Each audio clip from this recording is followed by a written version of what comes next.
on stun. Phone's on stun.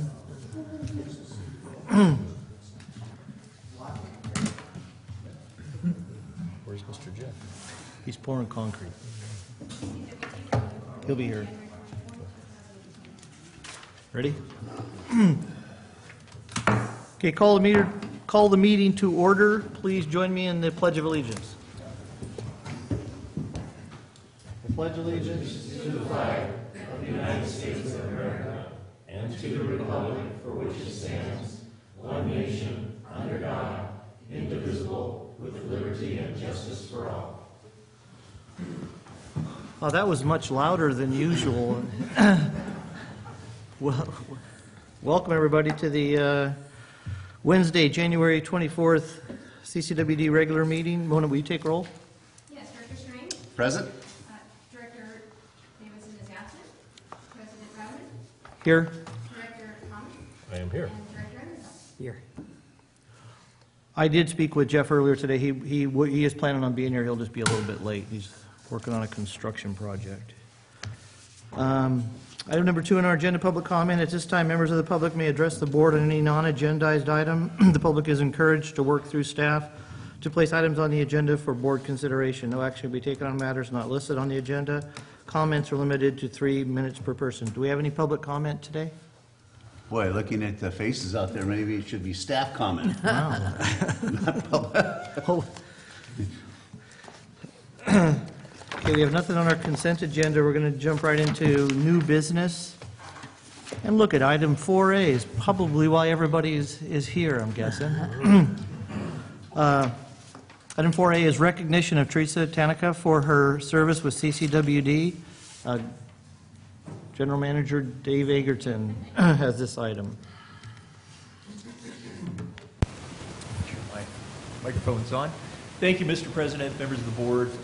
Today, this is a bittersweet moment to be able to recognize somebody that I've had an incredible fortune to be able to work with, somebody I think is one of the finest people that my career path's ever crossed with, not just professionally, but as a human being, just an incredible person with incredible character and a lot of love in her heart. And Teresa's, it's a sad day to see her getting close to her retirement.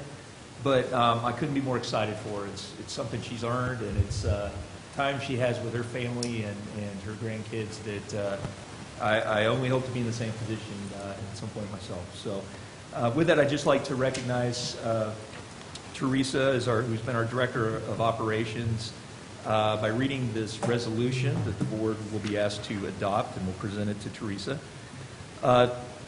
This is resolution number 2018-04, a resolution of the Board of Directors of the Calaveras County Water District recognizing and honoring Calaveras County Water District employee Teresa Tanaka. Whereas Teresa Tanaka has diligently served the Calaveras County Water District for 10 years since January 14, 2008, for a total of 38 years combined experience in the water and wastewater industry. And whereas Teresa began as the district's Deputy Director of Utilities and is ending her career with the district as its Director of Operations.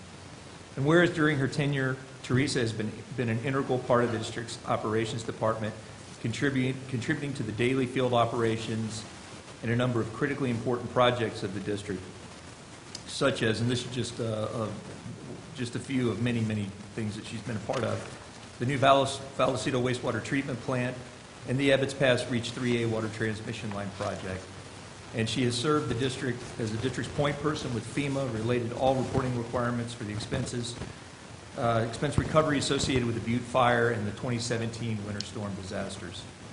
And that's a gift that just keeps giving. And whereas throughout Teresa's time at the district, she has been the district's only backflow specialist to date and would develop the district's yearly consumer confidence report, which is distributed to all customers of the district. And whereas Teresa has worked with a strong sense of dedication and responsibility to her position, staff, and the customers of the district, and whereas Teresa could always be counted on to bring in the nacho cheese machine for employee functions. Aren't you thrilled that's part of the resolution? Yeah.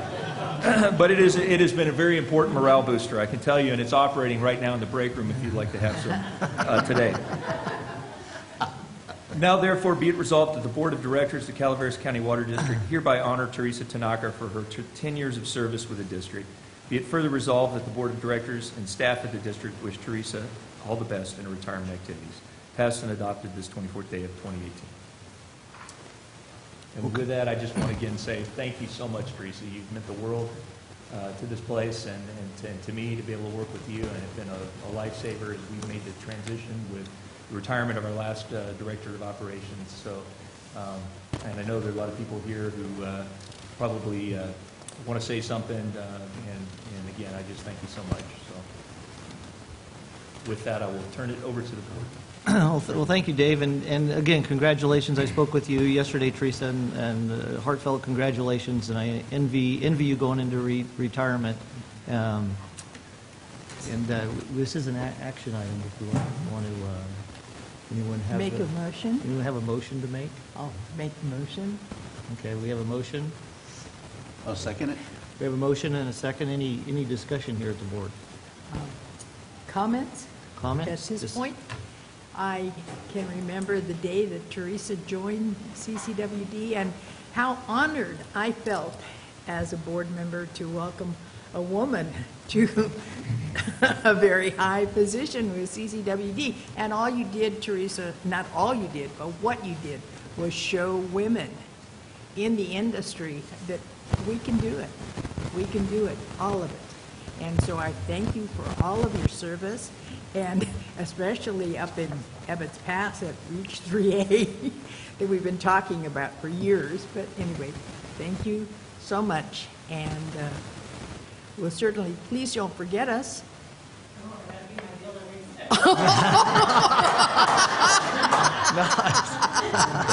She'll be another happy customer.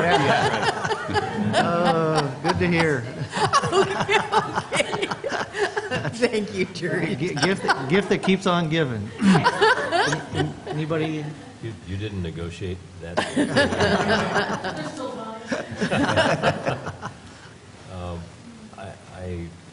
I'm the new kid on the block here, so I had never really had an opportunity to take the tour that we were going to take, but I'm sorry to see you leaving. I wish you the best in your retirement. I have a few more years to go before I can retire. But, anyway, stay in touch, please. Thank you. Yes, Teresa, I really appreciate, your professionalism, but also your personality, that really level-headed, easygoing perspective to potentially highly controversial issues, or, as they come up, and how you tackle those was just really exemplary, I think, and I want to commend you for that. And I think retirement is always a state of mind, so to speak. And so, I'm also somewhat envious of the retirement process. But I want to wish you the best of luck, and don't be a stranger. Thank you. Is anyone in the room like to make any comments on Teresa's retirement? Any? Jesse.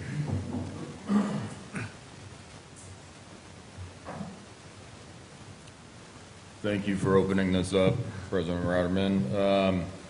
It's been a pleasure working for Teresa as these past 2 years it's been already that, I was brought into my position that I'm in now, working under Teresa, and just the ease that, because it was a big transition for me coming from the field and now being put behind a desk. It wasn't anything easy task, and she made that transition a lot easier than I was expecting. So just to have that was huge, and there's a lot of us in the field that we loved having you here, and congratulations, and we're definitely going to have some parties at your pool, so just be ready for that. Thank you. Thank you, Jesse. Anyone else? Well, with that, we take a roll call. Okay, and Mona tells us we have a cake. This also seems to be a perfect photo opportunity, but let's take roll call on the matter first. Director Strange? Yes. Director Thomas? Yes. Director Underhill? Yes. And President Bowden? Yes. Okay, the resolution passes. We're going to take a short break here while we celebrate Teresa's retirement. Thank you.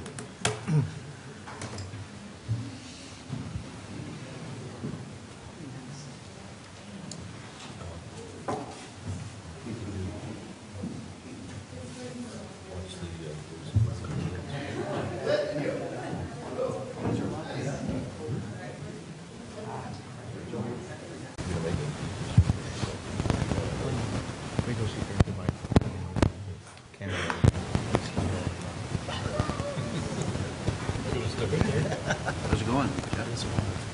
Good. Good afternoon, Jeff. Okay, we're back in session, and Teresa, we're still on item 4A. Would you like to say anything to the group? Give you guys my 2 cents now. I just want to thank the board and the district for giving me the opportunity to serve the district as well as our customers. It's been an honor and a privilege. And what I really valued too is I kind of extended and I grew in my career. And I learned so much in the 10 years that I've been here. It's been a whirlwind 10 years. I can't even believe it. Just like Jesse said, he's been with me, you know, when Bill left, and I think I did a great job in choosing Jesse to fill my shoes in that position, and I think he's going to do great things for the district. And I also told him that, you know, he can always call me, so, you know, I'll just pick and choose when I want to pick up. No, just, you know.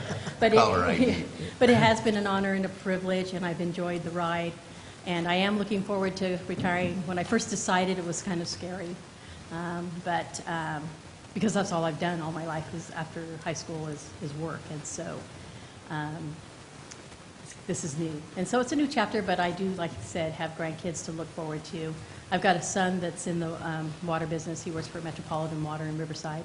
So he calls me about work stuff, you know. So I won't be far away. And I will not forget CCWD and everything that they afforded me. So I do thank you very much for the privilege, and it's been an honor. Well, thank you very much, Teresa. Thank you, Teresa.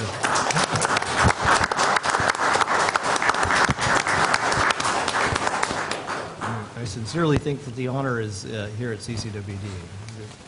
You enjoy your retirement. Okay, we're going to move on to item 4B, presentation and discussion of the draft Copper Cove wastewater system master plan. Bob Goodwin. Thank you, directors. We have a presentation from our consultant with Kennedy Jenks Kennedy here. Is that not feedback from me? In any case, I hope it isn't just this microphone. In any case, there are some slides here I'd like to present, and you have a copy of those slides in front of you. There's 2 separate files. The first ones that were done in blue are by myself, and I'd hope to go through quickly about 8 slides that give you a little bit of a background of our current efforts related to the Copper Cove wastewater facility and the permits that we currently have, and we've been negotiating.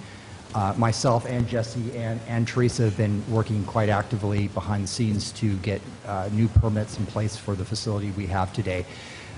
Why I'm doing this is because it bears significant impact, or will have significant impact, on what the final master plan recommends, as we would all hope that they all agree and have the same recommendation. Just to go through oversight. That'll work great. Just as an oversight, we have 3 permits currently with the facility. Our collection facility is under a statewide permit. That's the first permit that starts with the number 2006. The spray fields themselves and our reclamation, water reclamation at the Saddle Creek Golf Course are governed by permit 2010. And it's very interesting. We have 2 permits with almost the exact same last 4 numbers, 0070, and then the last one is the MPDS permit for our discharge to the wetlands that are jurisdictional at the golf course, and that is 0072. So in the past, you'll sometimes see documents that interchange those numbers. It's just because of the coincidence of the number. This is something I've talked to you about, at least the engineering committee, back in October. This is our largest facility with approximately 37% of our connections. Just for your overview, these are the bodies that we have been working with in terms of the permit or have had some relationship with at this facility. And I gave you the slide because it bears fruit on the next slides. What we've done in the last year is we prepared a report of waste discharge in July for a new land discharge permit. We were directed by the regional board that they did not want to write a new permit at this time, but they wanted to amend our permit. So we then prepared a letter outlining the changes that we would like in our existing permit. We were also directed, as we are required to under federal law, we have to renew our MPDS permit every 5 years. We were directed to prepare another report of waste discharge for our MPDS permit renewal. That was due November 1st, and it was submitted. Jesse and Teresa were kind enough to do quite a bit of lab work and sampling work that's all required as part of this renewal package, and that I fortunately was not involved in. The upshot of that, well, let me get this through this too. We've also had a number of meetings with both the compliance and the permit units, which are in that flow chart you saw 2 slides ago or 3 slides ago. These are just some of the dates. They started in June, and they've actually, the most recent meeting was less than 2 weeks ago. The outcome of that is that we have a tentative MPDS permit. It was issued to us on the 29th of December for comment. It has not been circulated for public comment yet. We have provided formal comments to them on the 16th. We have also received a tentative land discharge permit amendment. We received that on the 12th, again, less than 2 weeks ago. We have yet to comment on. We have till the 12th, and then it will go out for public comment as well. Both of these permits are planned to go before the regional board in April. So a lot of this has been just really, really recent. Unfortunately, we also have a notice of violation that was issued to us on December 1st that relates to our land discharge permit. Some of the items in the notice of violation go away with the new permit amendment. However, we have to develop a work plan, which I'm working with Jesse now to do so, and that's due March 1st. So, Real quickly, what was the basis of the notice of violation? They had an inspection, which is why I actually provided you that information. The land discharge people on September 6th came out and inspected our facility. They've also reviewed our monthly reports and our quarterly groundwater monitoring reports, and they had issues with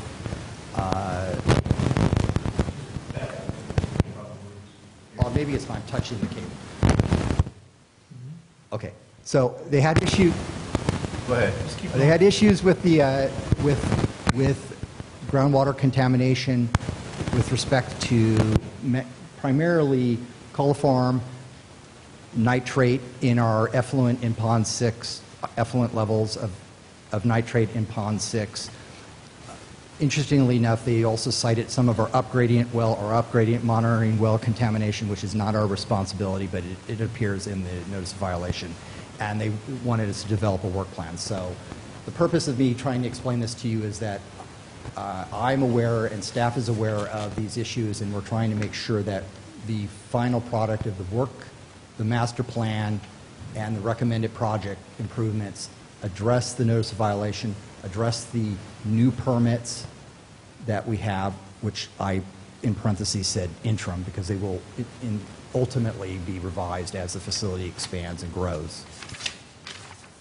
And Bob, we're not the only ones in our industry that have experienced the notice of violations coming out of the extraordinarily wet year that we had last year that overwhelmed many systems. Correct, and this notice of violation was not related to the high water volumes that we received.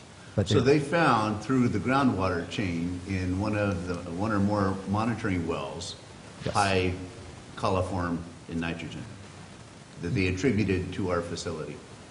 Yes, they want us to address how we, well, what they want is a report that identifies those constituents with trend lines going back to all our historical records, and ultimately the elements of that notice of violation that are relate to groundwater, we will ask Condor, our geotechnical consultant, to develop that report for us for submittal to the regional board, as I'm not a geohydrologist, and Thank you. it's not my area of expertise. A couple of other things I just want you to be aware of that we are tracking currently at La Contenta, but it may affect Copper Cove. We irrigate under the general irrigation permit, and it's a long number again. It's WQ 2009-006 DWQ. The regional or the state board is going to abandon that permit. They're going to drive us to the new permit, which is WQ 2016-0068 DDW, which is now called the Recycled Water Use Permit. What those impacts are, I honestly have not had a chance to evaluate, but we are tracking that, and we will advise you if there's some consequence to the change in permit. Also, and I briefed Dave earlier this week, last week the regional board has been getting very, very serious about going and making a basin plan amendment. This is something that I would think would be a 3-year window where they're going to, through the basin plan, change nitrate and salt limits in receiving waters, which means effectively effluent. And some of the things they were bantering about are pretty drastic, which will affect our industry and everyone in the Central Valley if this goes through. So those impacts, we can do nothing more than track them at this time. That's all I had in the way of my presentation. And I would just want to give you some background of why we have taken some time to get to this point within the master plan. I wanted to get some of this done before we came to you. So one last comment, is it fair to say that the cost of wastewater treatment and disposal is going to go up significantly as we look at our wastewater fees and budgets and things like that? I swear I'm not doing this. You tie. It's, Oh, you think it's this? yeah. There Okay, you go. we'll try that. We'll try that. It's a Jerry Garcia tie. It's not supposed to do that. That's why it's, Yeah, there you go. It's nuclear, man. It's quite likely. I was very concerned with what I heard, and I expressed that to Dave. I was very concerned with some of the subjects that Pamela Anderson, who's the executive officer at the regional board, was discussing with her board about recommendations. She was offering them kind of a, the softball, the mid-speed pitch, and then, if you want to go at it, we can throw you a hardball pitch on the amendment. And if they go and opt for the more severe limits with respect to nitrates and salts, and they affect us because we discharge to the eastern San Joaquin Basin, which is identified as a priority location within their basin plan, then we are going to see some really exciting fireworks for us and every industry. It's going to be an interesting time. Heads up, board. Oh, it's going to be interesting for everyone, farmers, everyone that that currently has a permit, as they were throwing out, some real severe limitations on discharge levels, which can only be dealt with a brine line, which doesn't exist, and so it's going to be interesting to see what they're talking about. One other issue, of course, is, and you'll see in your agenda item, is the fact that development from the last master plan in Copper Cove has changed significantly because of land use changes. With the active effort of moving land. I talked to you. I'll give you a little bit of background. What he was talking about with the nitrates and the salts is CV salts, Central Valley salts, and that's been going on for a while. It is scary. What they essentially are doing is saying agencies and discharges are connected via groundwater. So just because, I don't know exactly where the groundwater is you discharge to, but in some impacts, it goes all the way down to Lodi or Galt, and that's impaired groundwater. So what they're looking at is looking at the groundwater aquifer and figuring out how much capacity, similar capacity it has, meaning if you want to have a water quality goal, how much capacity you have, and then how are we going to divide it up amongst all the discharges of those who impact groundwater. And that's the scary part, because you have pristine water quality up here. You're not down there with a TDS of 700 to 1,000. You're up here with surface water, clean water, but still you maybe get hit with a limitation that you go, we're going to be discharging 350, 400. We're well under the salt limit, but that has to do with the loading allocations. But, Kevin, but as you go on, could you introduce yourself? We know who you I'm are, sorry. but just Yeah. Okay. quick. My name's Kevin Kennedy. I'm a senior project manager and principal with Kennedy Jenks, and I've had the pleasure to work with your staff on both the master plan on Lock Antenna and the Copper Cove. Thank you. So I've been working on this for a little bit over a year and a half so far. We started in 2006. And I'll go ahead and talk to you about the permitting context as well as what we're doing in Copper Cove as well. So we've been working on this for a while, and I want to let you know this is a preliminary draft at this point. And the reason why is because of this changes in the regulations. We're coming along. Last December, you got hit with very significant rainfall event. It was very close to a 100-year event. I think we tracked it at like 97 years. I mean, 97, equivalent to a 97-year event. It wasn't 100, but it was pretty close. And that, to me, made the regional board, that happened across the state, and I think the regional board wasn't going to follow up and issue violations, but it put everything on their radar. So that's why they went out and looked at things, and we're looking at different plants to make sure that doesn't happen again. So they wanted to make sure everyone was ready for that. So there was some linkages to the storage. The other thing that was in your permit is they have a specific discharge season for you, a time limitation. And realistically, in my view, it doesn't make sense when you have water all around and you're saying your permit is based on an ephemeral stream or zero discharge, like your end of pipe and you have to hit the water quality. So that doesn't exactly make sense when you have a lot of rainfall. So that's another thing that has been coming up as well.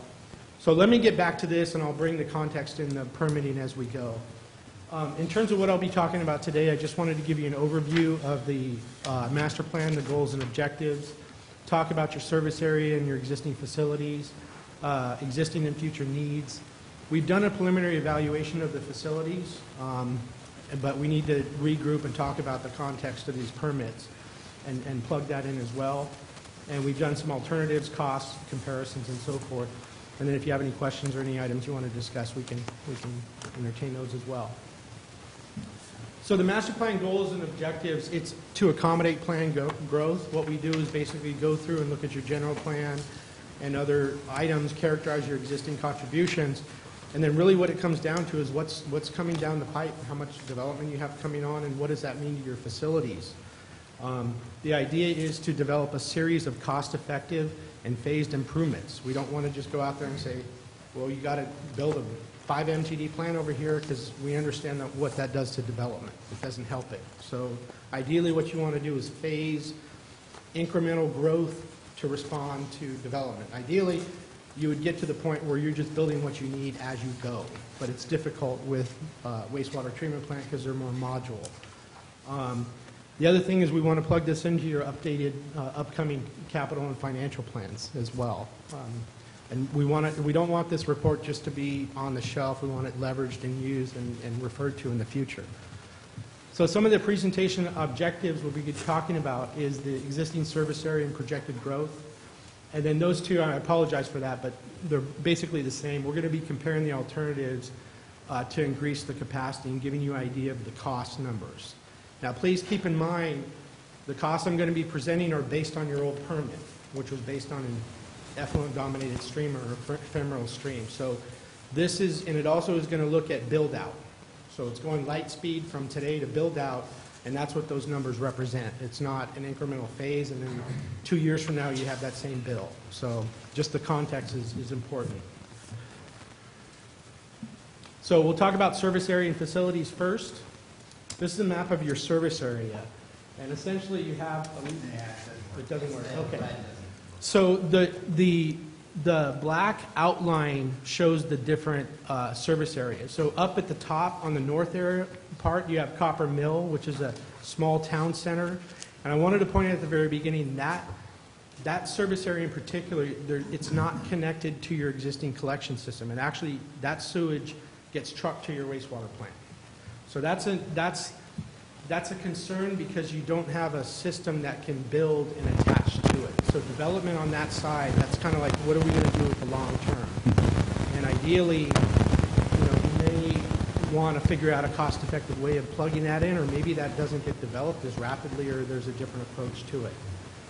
Moving south, you have you have Saddle Creek there, and then other developments like Copper Cove, and then over there, it looks like a little elephant around Lake Tulloch, a trunk, that's what I always think of, but it looks, that's Sanguinetti, and so forth. So you have developments all around, and they're fairly spread out, and we're going to talk about that a little bit more about your collection system, because that has some ramifications to that. Kevin, can I interrupt you for a second? I don't know where this reference nomenclature to Copper Mill, that there is no such thing. It's Copper Town Square. Okay. Okay, so that when that gets circulated in the community, that'll raise some eyebrows about where exactly is that? Where we got those names from is we had the original development names that appeared in some of the planning documents that came from the county. Many of them are old, and Robbie can quite humorously talk about the fact that many of these developments will have 2 or 3 names through their genesis and creation to their final name.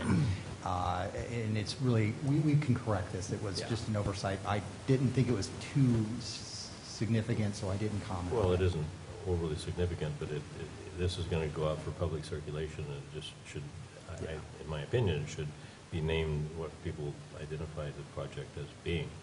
And as far as the connectivity, I can remember very well when the excavator was parked in the road and the staking was there for a pipeline that would have connected Copper Town Square to the treatment facility, and then all of that kind of went up in smoke when somebody figured out that there wasn't enough volume to flow through the pipe to make it work.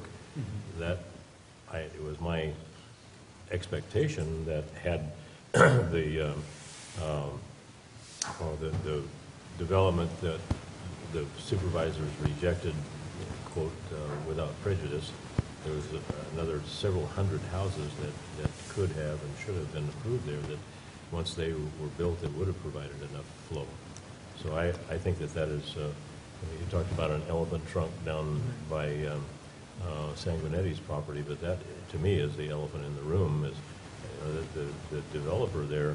And the money is still set aside to put in the pipeline, and they would love to put it in because it's costing them in excess of $100,000 a year to truck it. It's currently, and for the last 10 to 12 years, it's been an 18-wheeler pipeline, and that can't be sustained. We need to do everything that we can to influence the Board of Supervisors to make sure that when the general plan gets adopted, that they do provide for some development around there so that pipeline can be put in. Well, Director Thomas, we can also talk about this after Kevin goes through his slides. I actually put a number of slides together at the end that are not in your packet, anticipating this might be an area where you had some questions. Okay.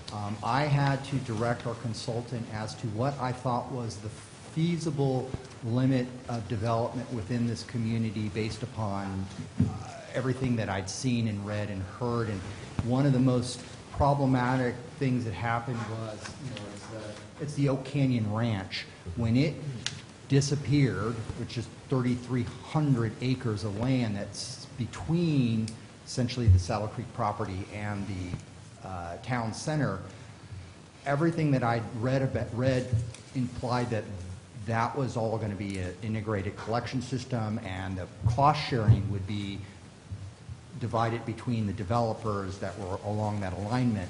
With that vanishing, I'm not sure how to proceed, as there is no connection at the moment.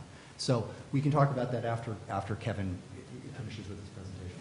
Well, I know you want to go over and address that later, but since you mentioned that the accommodation that the developers, because I was involved in those discussions, and that was going to be a kind of a win-win situation for everybody, but that unfortunately there was an economic downturn and that didn't materialize.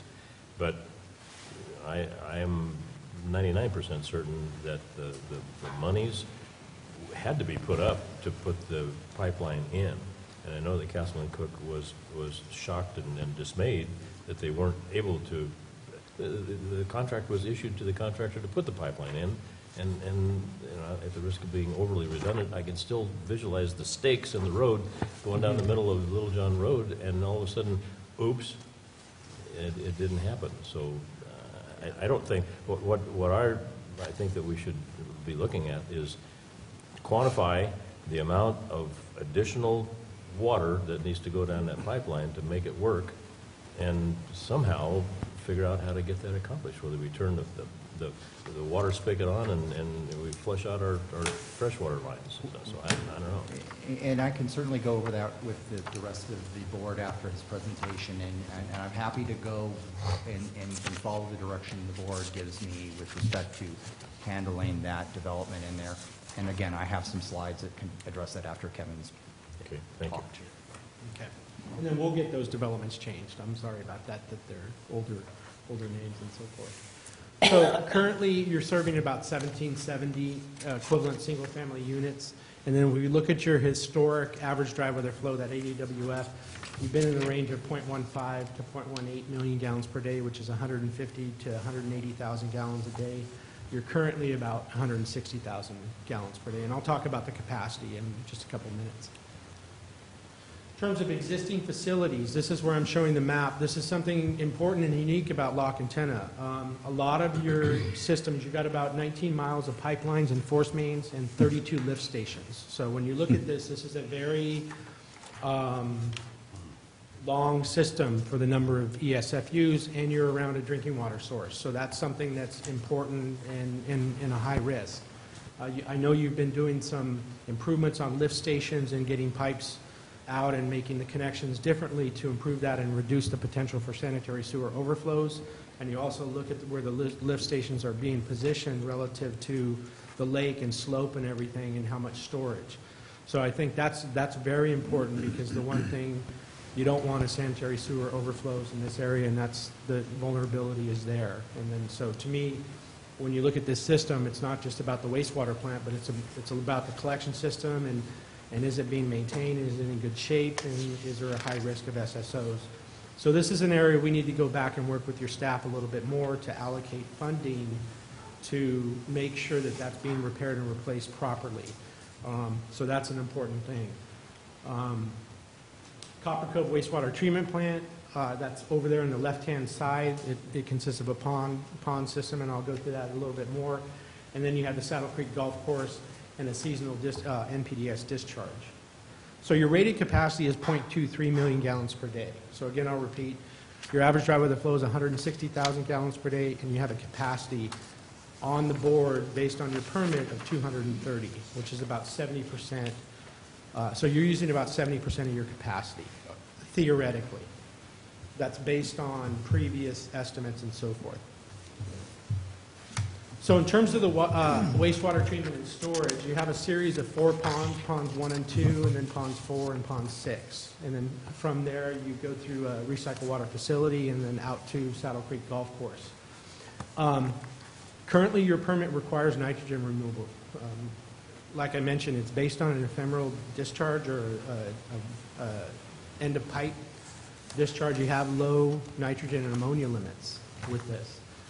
You also, the other thing to keep in mind with a pond system, in order to do nitrification, denitrification, it's hydraulically limited. In other words, you need to have the biology be able to have enough time to grow, and nitrifiers and denitrifiers are higher order microbes. So we've done a study on this and looked at the performance of your plant, and really 9 days is kind of the threshold. So what we're seeing is deteriorated performance after about 9 days if we reduce the hydraulic retention time below 9 days. And that makes sense because nitrifiers normally depending on temperature, they need at least 6, 7 days. So to me, this makes sense. And let me put it in layman's terms. So you have, let's say you have 100 gallons of capacity, okay, in a volume. As you start bumping up the flow, so you have 100 gallons, you put in 10 gallons a day, that means normally that water is going to stay in there for 10 days. As you start bumping up the flow, you're reducing their hydraulic retention time. If you put a microbe in there, he has less and less time as you bump the flow up to build the reactor. And that's what's going on here.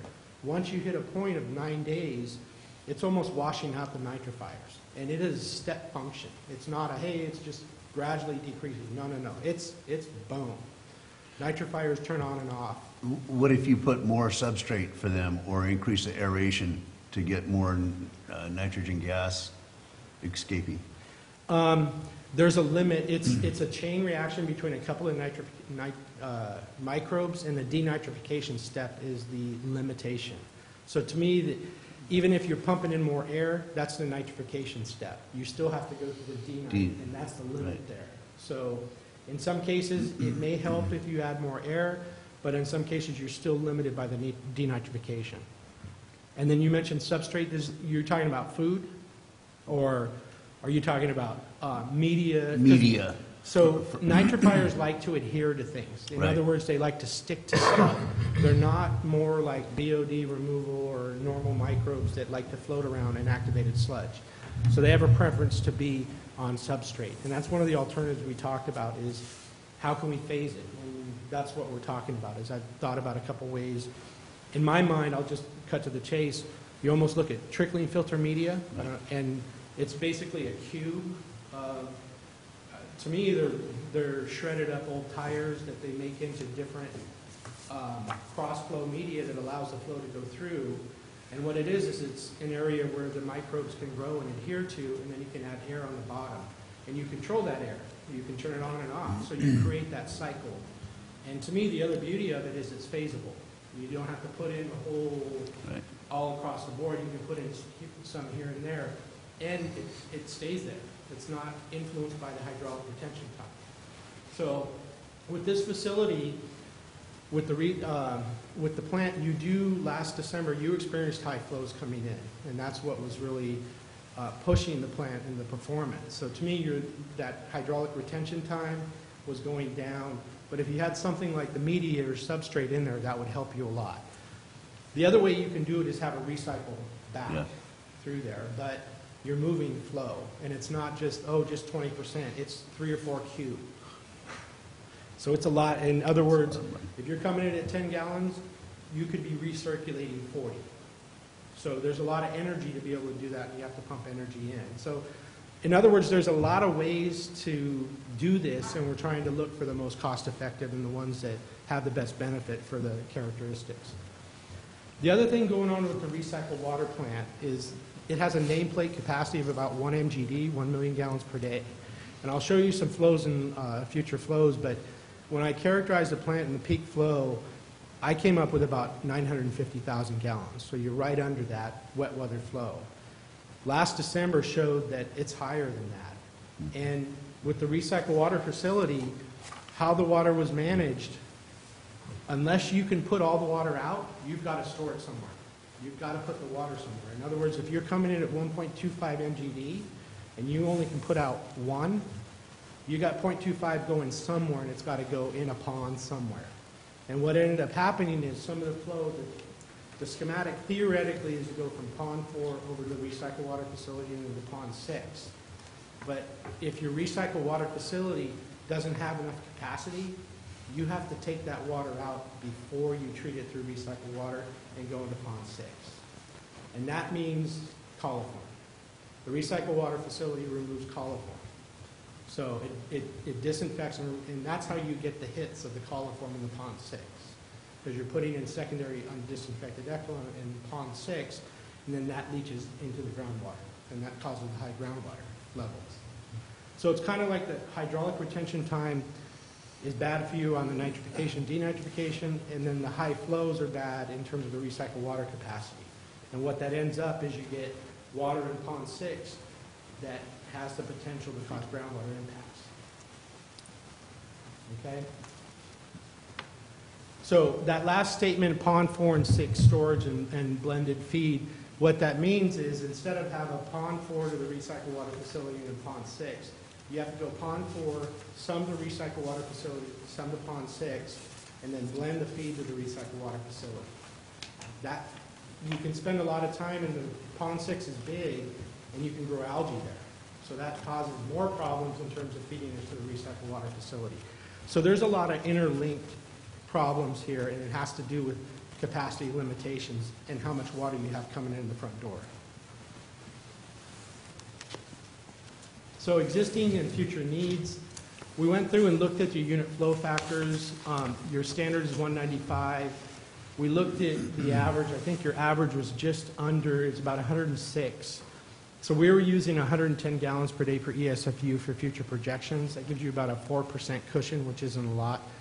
Bob and I were talking about La Cantena had a unit flow factor of about 120 gallons per ESFU.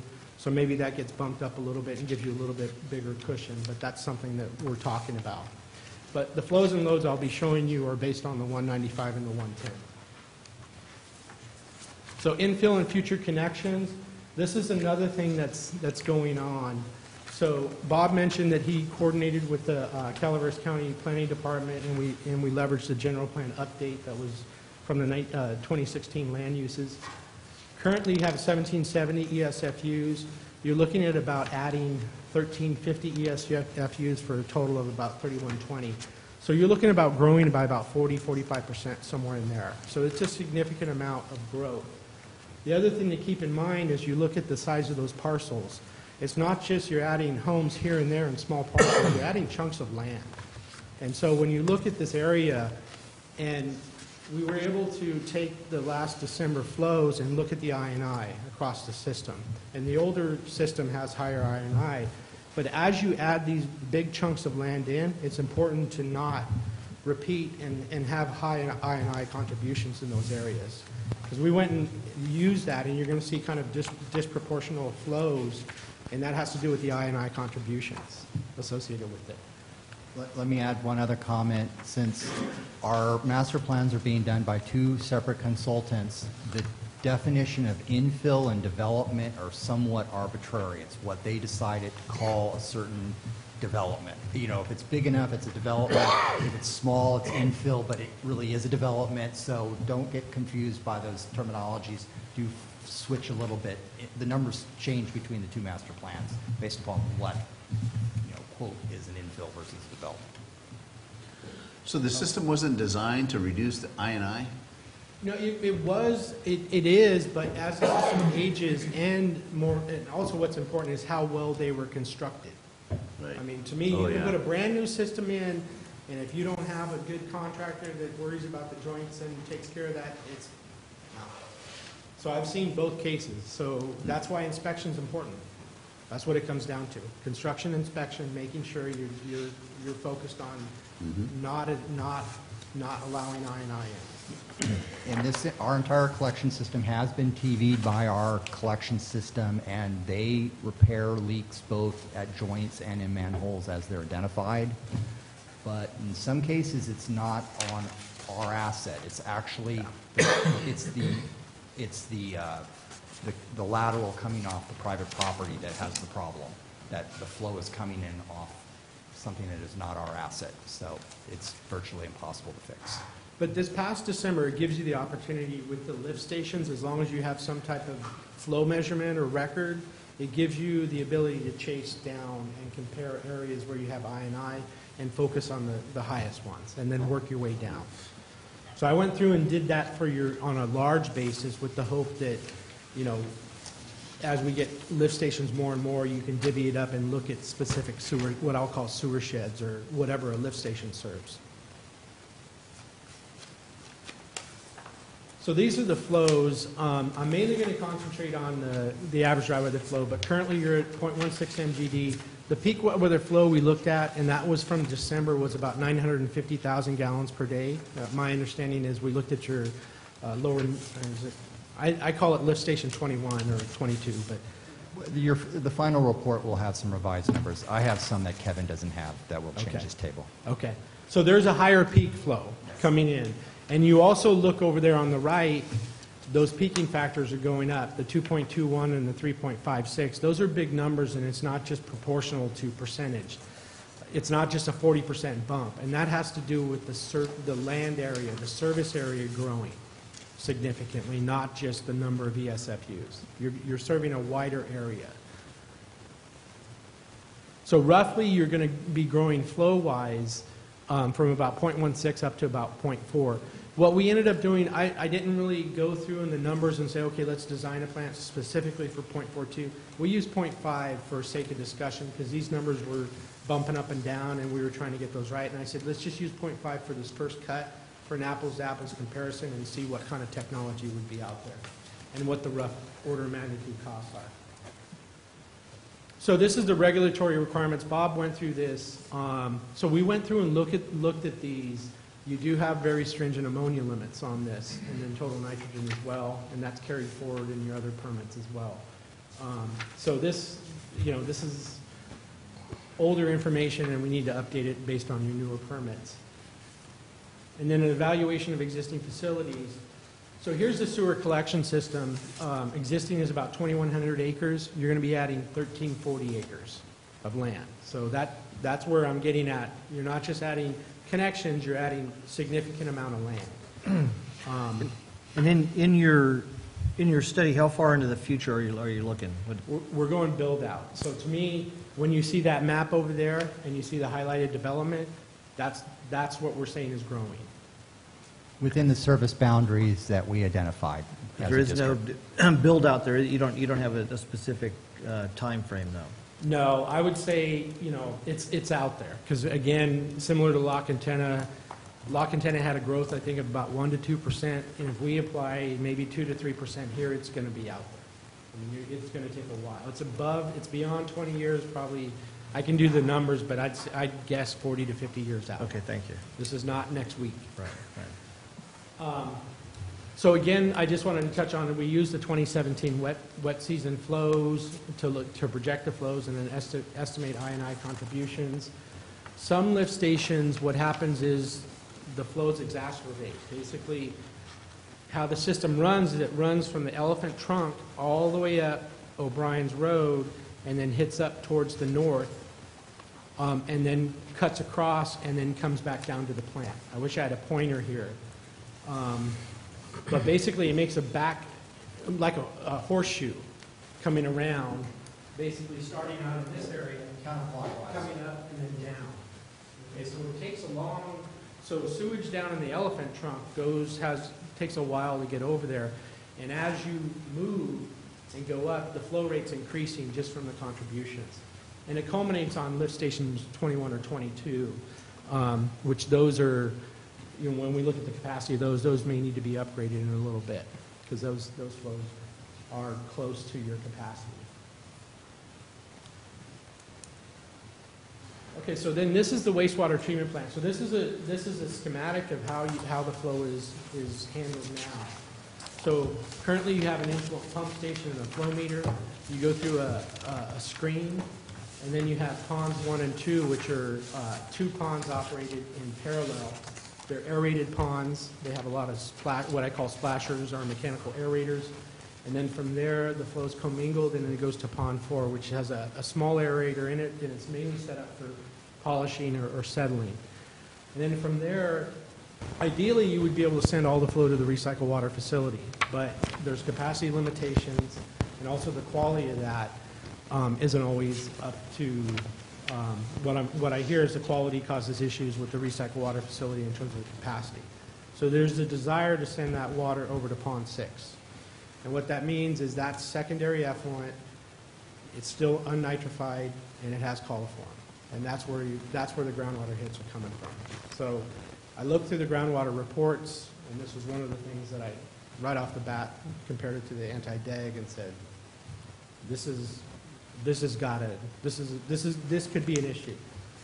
And then it's commingled and sent to the recycled water facility, and then it goes to a storage tank. And then at the time, you either could go to pond NC2D, which is Saddle Creek, or over to a land application zone, and that has a whole set of issues by itself. What happens, my understanding of Copper Cove, when it rains, and some of these ponds fill up by themselves. And so when you have a land application site and you're trying to dispose of water, and it's inundated with water, plus the land application sites run off into the ponds, and then you have a magnesium limit or some other limits, which in and of itself contributes load. So to me, just the use of the land application sites can result in a permit violation just because of the soil, it running off the soil and leaching minerals in there and putting them in the ponds. So you'll see in these next few slides, we're talking about only using the land application sites in extreme situations as an emergency backup, just to get away from that. So now I'm going to talk about a couple of different alternatives here.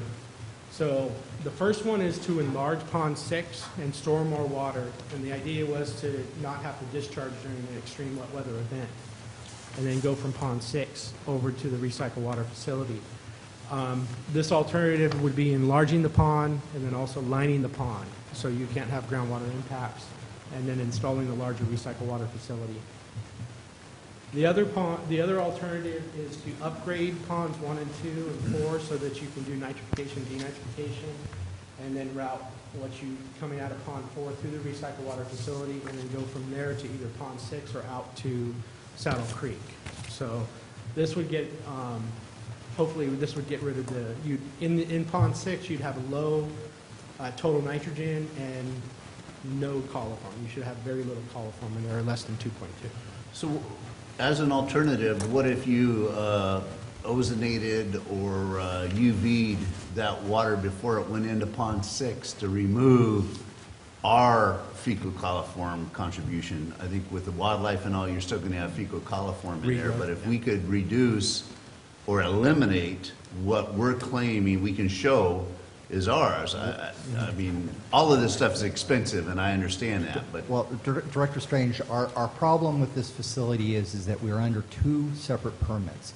One is the land discharge permit, which would permit us to use chlorine, hypochlorite or chlorine gas for disinfection, which is what we did, which means we did not have a coliform problem in Pond 6 because we disinfected before going to 6. However, we're under an MPDS permit, and by using chlorine and having chlorine byproducts, we now are subject to violation under the MPDS permit. So we can't use chlorine.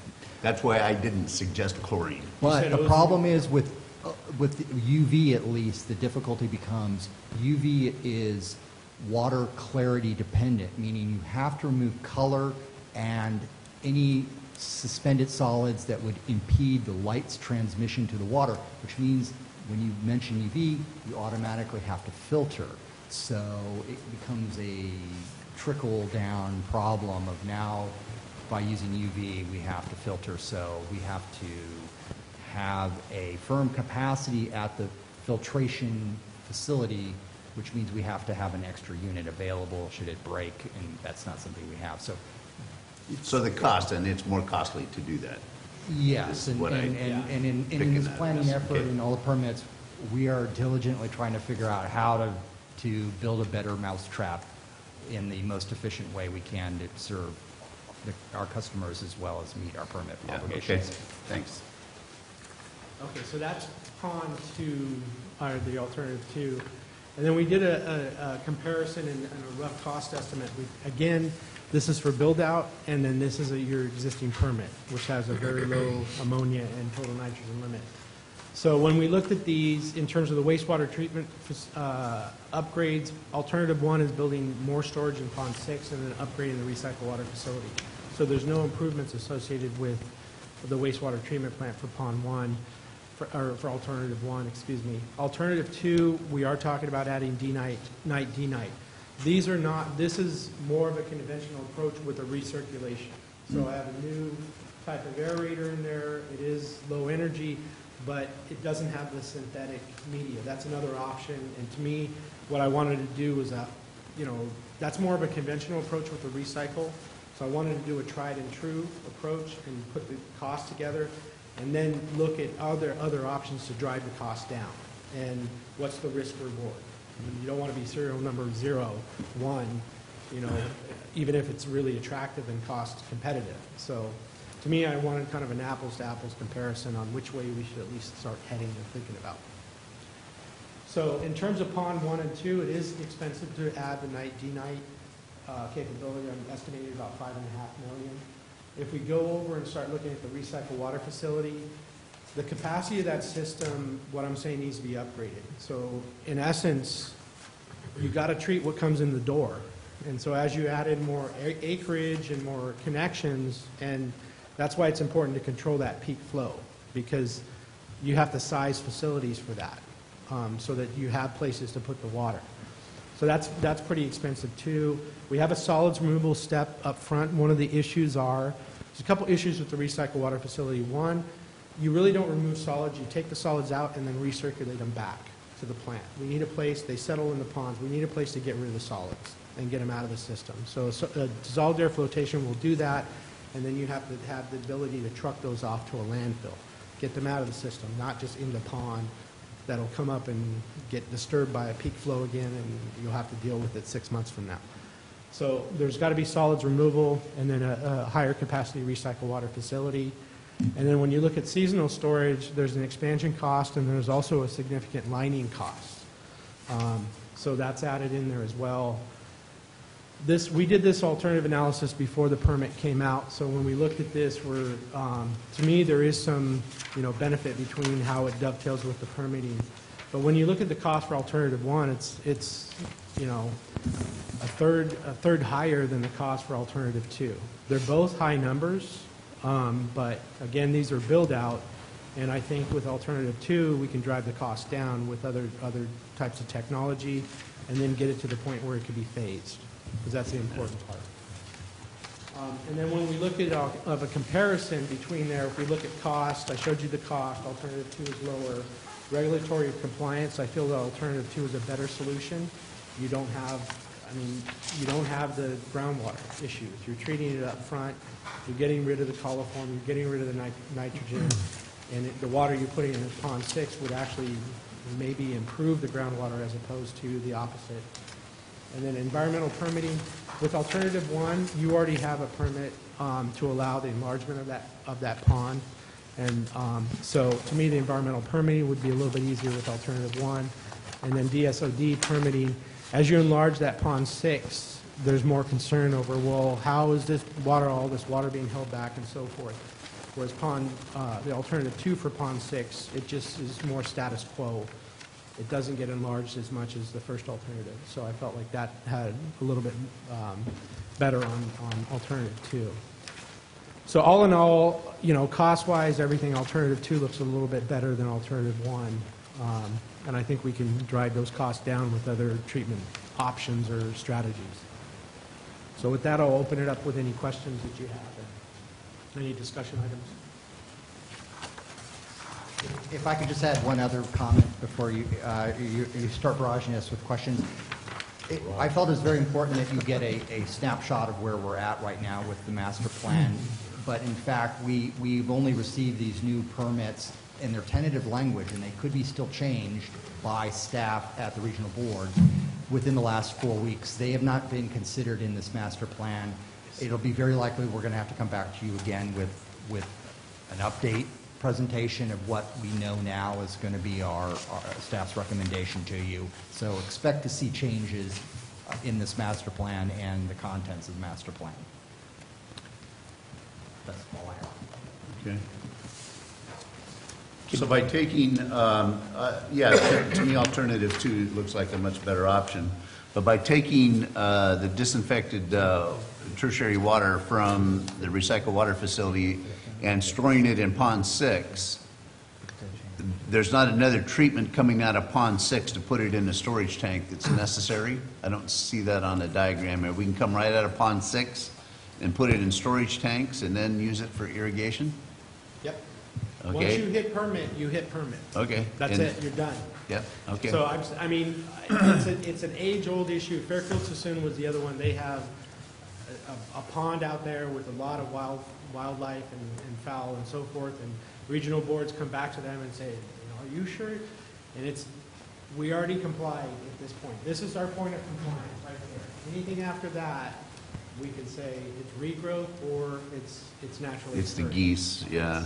This will require us to negotiate with their staff, as at the moment, with the MPDS permit we have in our conversations Jesse and I have had, they haven't quite given us the same answer that we would like to hear. When we've asked them over receiving water limits, is at the end of the pipe, and they're saying, no, no, no, that's at the receiving water, but we don't have a receiving water because we're discharging to jurisdictional wetlands that don't actually connect, and you can just see the wheels are spinning at the regional board. They don't know what to tell us.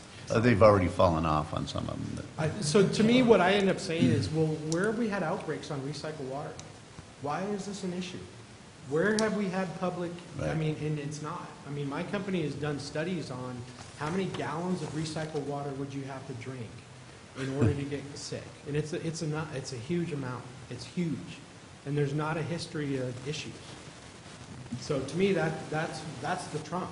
We'll point out what the problem is, and then we'll talk to you about it. But if it's, it may happen, but we have, I mean, some of these plants have been recycling for, I don't know, 50 years without issue. No, you're preaching to the choir on that. Kevin, Well, this is, Mr. President, if I could just- this is at the treatment plant itself, but what about the collection system? Do we have a sense of what the needs are there for the replacement of existing facilities and then also the expansion? That we can very, very firmly nail down. Because we'll obviously have to calculate. One of the next steps, as we talked about with other plans, is we're going to, once we complete all these, go back into a financial analysis and see how this, and you know, recalculate what the appropriate connection fees are based on this. And of course, too, we're using it for our capital improvement plan updates. So that's obviously going to be important but you know, another very significant expenditure on top of the $10 million. Yeah, so last time I did the master plan, and I was working with Steve Hutchings, and this was you know, the collection system was the focus, because it was like, we need to have, it's not bells and whistles, but if something goes bump in the night, where does the water go? So we started talking about, well, there's a layer of standby power, okay? There's a layer of storage. How much response time do you need? And so forth, and you have this different layering, and my gut feeling is I've looked at your systems, and you've been looking at that and updating that. I mean, you just had a project go out, 9 months ago for 4 lift stations, and the most significant lift stations or vulnerable lift stations that you're worried about. So I feel like you have a good handle on your current vulnerabilities, but you have to plan and budget for money to keep it that way, so that you have R&R money to be able to, for that collection system by itself. So to me, you've gone through and looked at the vulnerabilities and addressed a lot of them, or many of them, but it's also, you got to keep doing that, and the severity should go down. But you always have to have that budget to be able to repair things and replace them as you need them.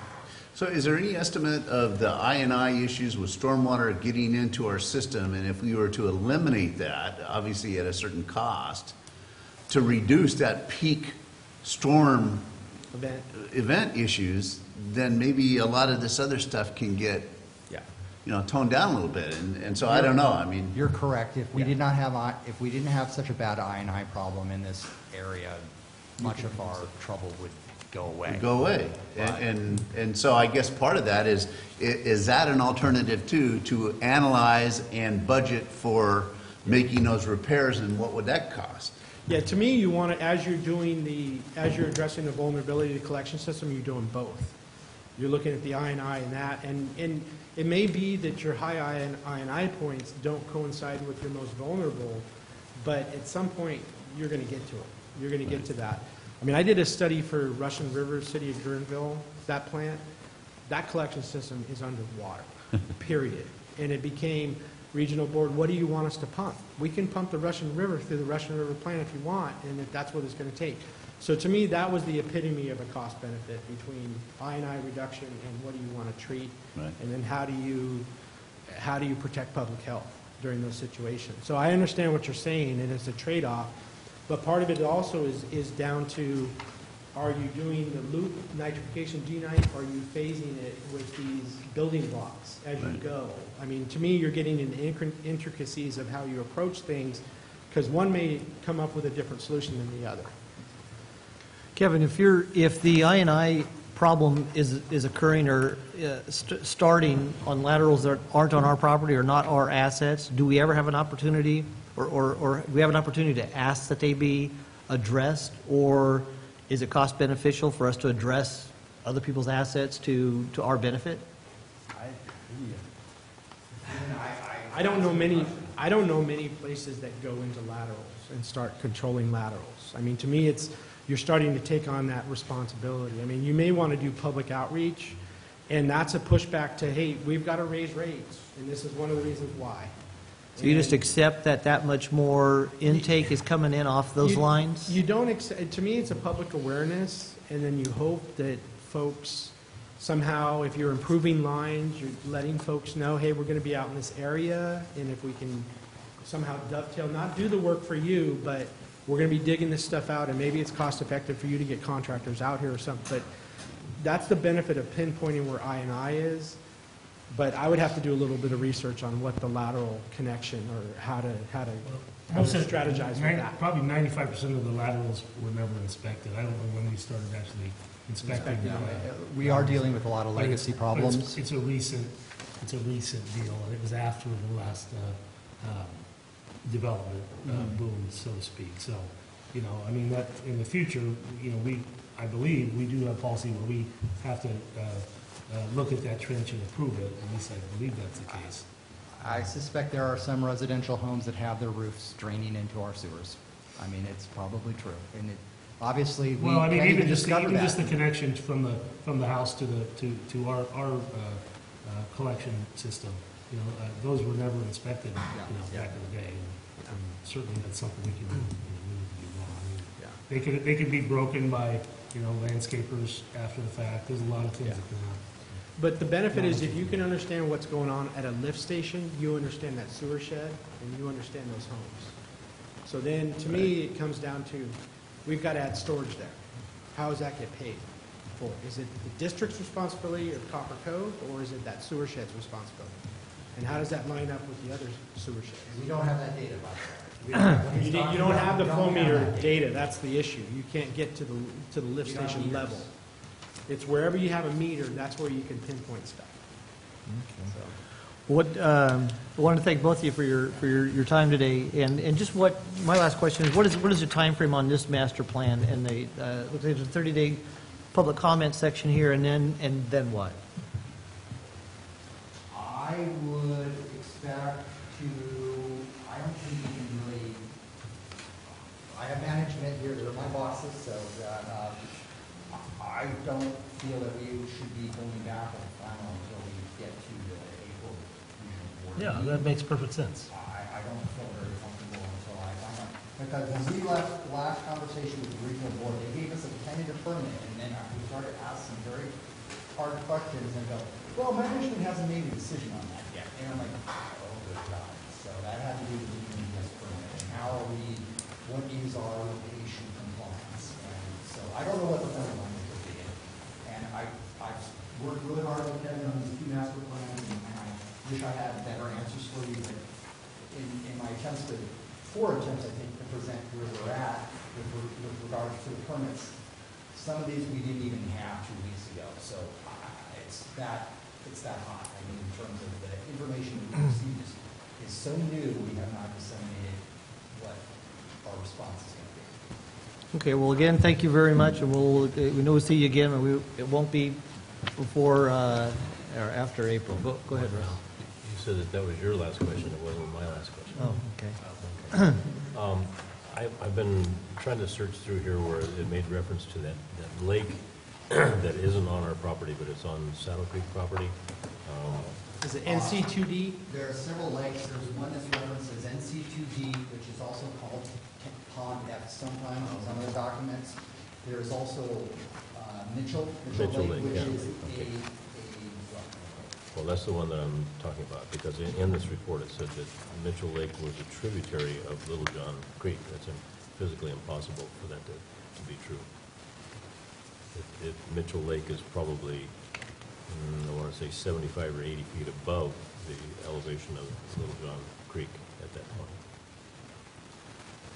We have the technology. What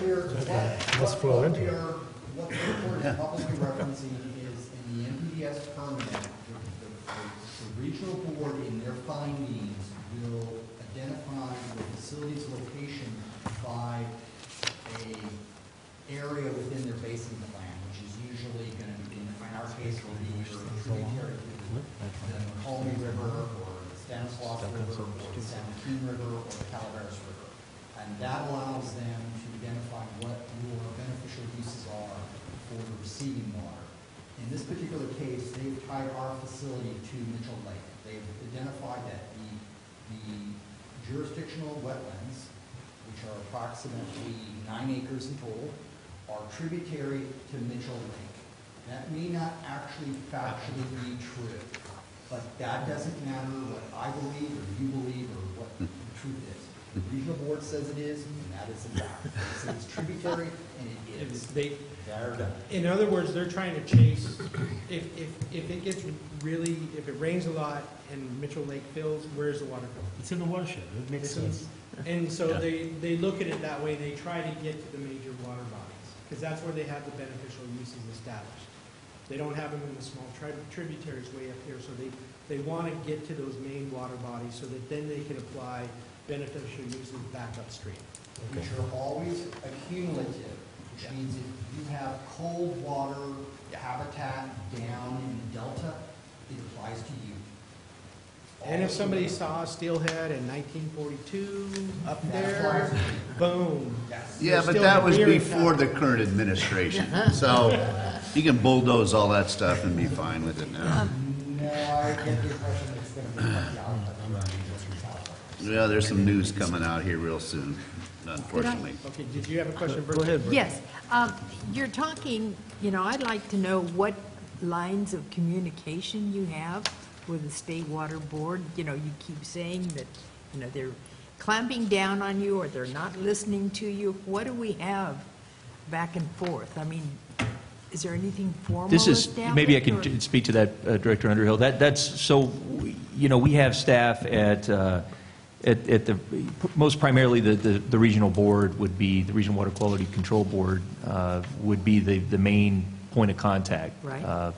Based in the Sacramento area, in Rancho Cordova, that would, the staff that administers our permits, wastewater permits. So, they're the ones that, these issues that we work with, there's somebody assigned to each one of our systems, and they're the ones that the team that we have, and that's also including operations staff, work with extensively. And then much of that can be time they spend together here on the ground in our district, looking at our facilities, and then many phone calls, many meetings down there with them. The challenge is, they have an enormous body of legal requirements of law and regulations that they're trying to apply. That's their job to do that.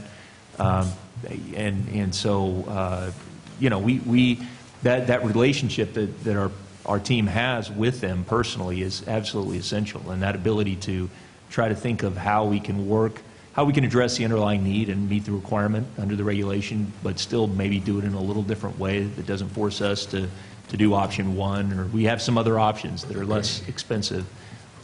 So while it can be very frustrating and it feels incredibly onerous, the time that we spend with these people and trying to really maintain that relationship is key. That goodwill that we have with them is essential.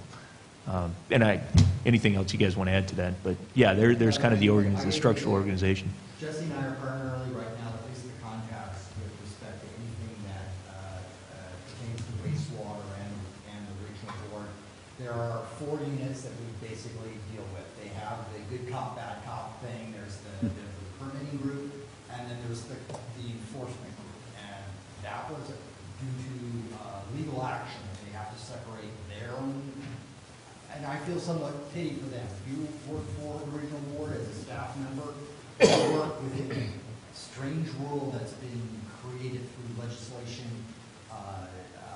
court settlements, court judgments, and the pressures that they receive from permit holders like us, as well as NGOs that have different interests in what they're supposed to do. So they have this weird environment they work in. So they're supposed to be restoring the water system in America, or California specifically, to pristine condition, pre-human involved in. So that's their goal, that's their mandate. Whether it's achievable or not is not for me to say, but in this particular case, this is the group we deal with. So we have 2 permits, so we have to deal with 2 different permit contacts, and then if there's an enforcement issue, we deal with 2 different enforcement groups, none of which talk to each other. So they all send us information that's like, well, that's not.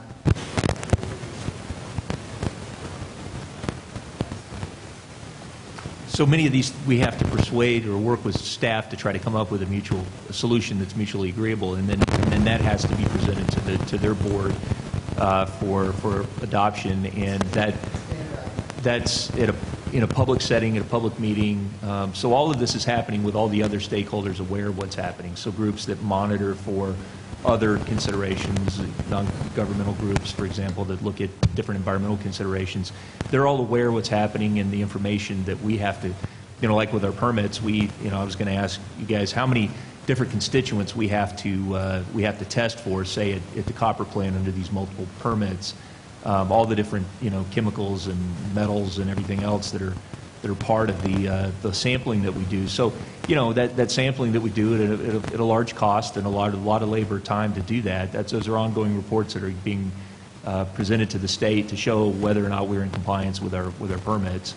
And we sure need to have a good relationship with these people that we're dealing with, so that if something doesn't meet the requirement, we have a way to deal with it without them simply saying, these guys don't have a good reputation. I don't think they're taking this serious. Our reaction is to hand it off to enforcement and let them go get them. I think fortunately they have the trust that if there's a problem, we can sit down and talk about it without having to simply say we've got to punish them to teach them change their behavior. So, but with that on the permit, I'm going to just generally how many? I mean, I'm sure it's. For the MPDS permit that you have for Copper Cove, I'd say a couple hundred at least of constituents that we have to sample for, at least on the permit renewal interval that we have to do. They give us a humongous list of permits. We have to test for toxicity, chronic toxicity with the minnow, and it's quite expensive and time-consuming, and prone to problems with laboratories, hence why operations has moved to centralized lab. What do we use again? Eurofin, yeah. So. Any other questions? Any public comment on this item? All right, again, gentlemen, Bob and Kevin, thank you very much for your time. Thank you. Appreciate the report. If anyone could, of course, I might talk later about that. I did have some areas I took out because they based on planning for the Mr. President, I will have to leave. My son has a basketball game at 3:30 at Toyon Middle School. I'll need to leave here at approximately 3:20. Do we have a photo opportunity going on? Joel, you want to do photos today? Is that it? Before we move to live, we get to do that. Okay.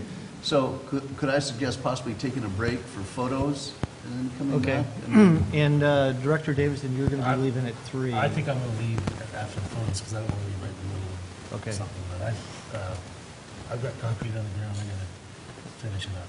Okay. And the rain is coming. Let's take a quick break for a quick break.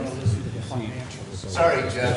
Don't take it personal. I'm talking about Jeff. Jeff's running away just before I come to the podium.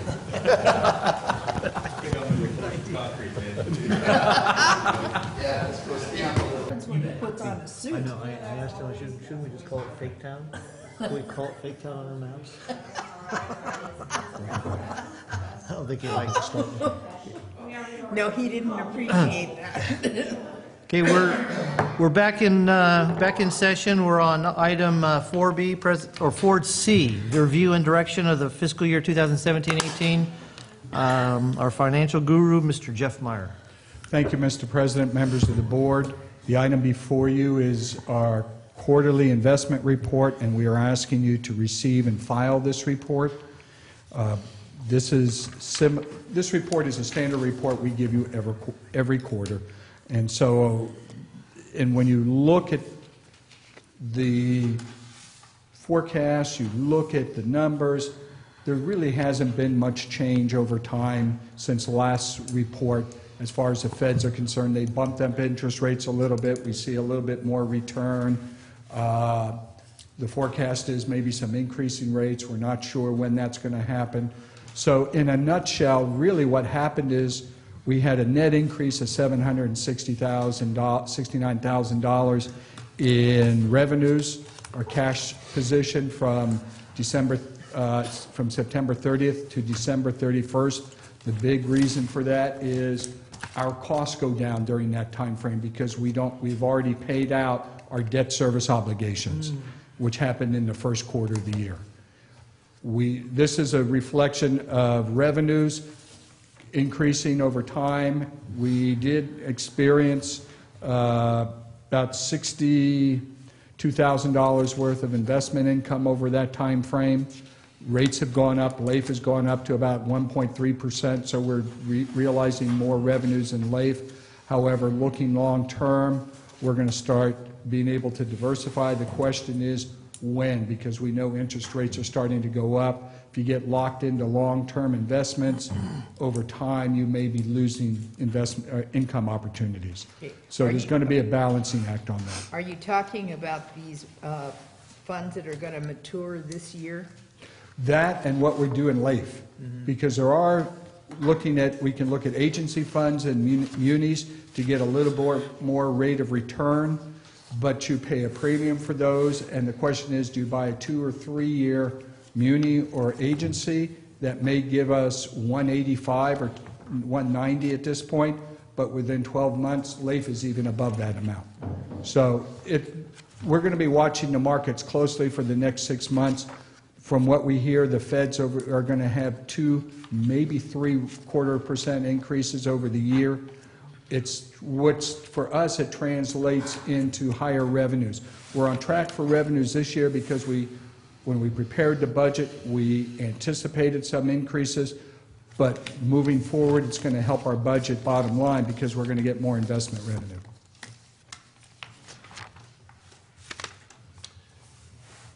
5 months ago, there was some discussion about interviewing people to help with his investment decisions and guidance. Yes. Anything new on that?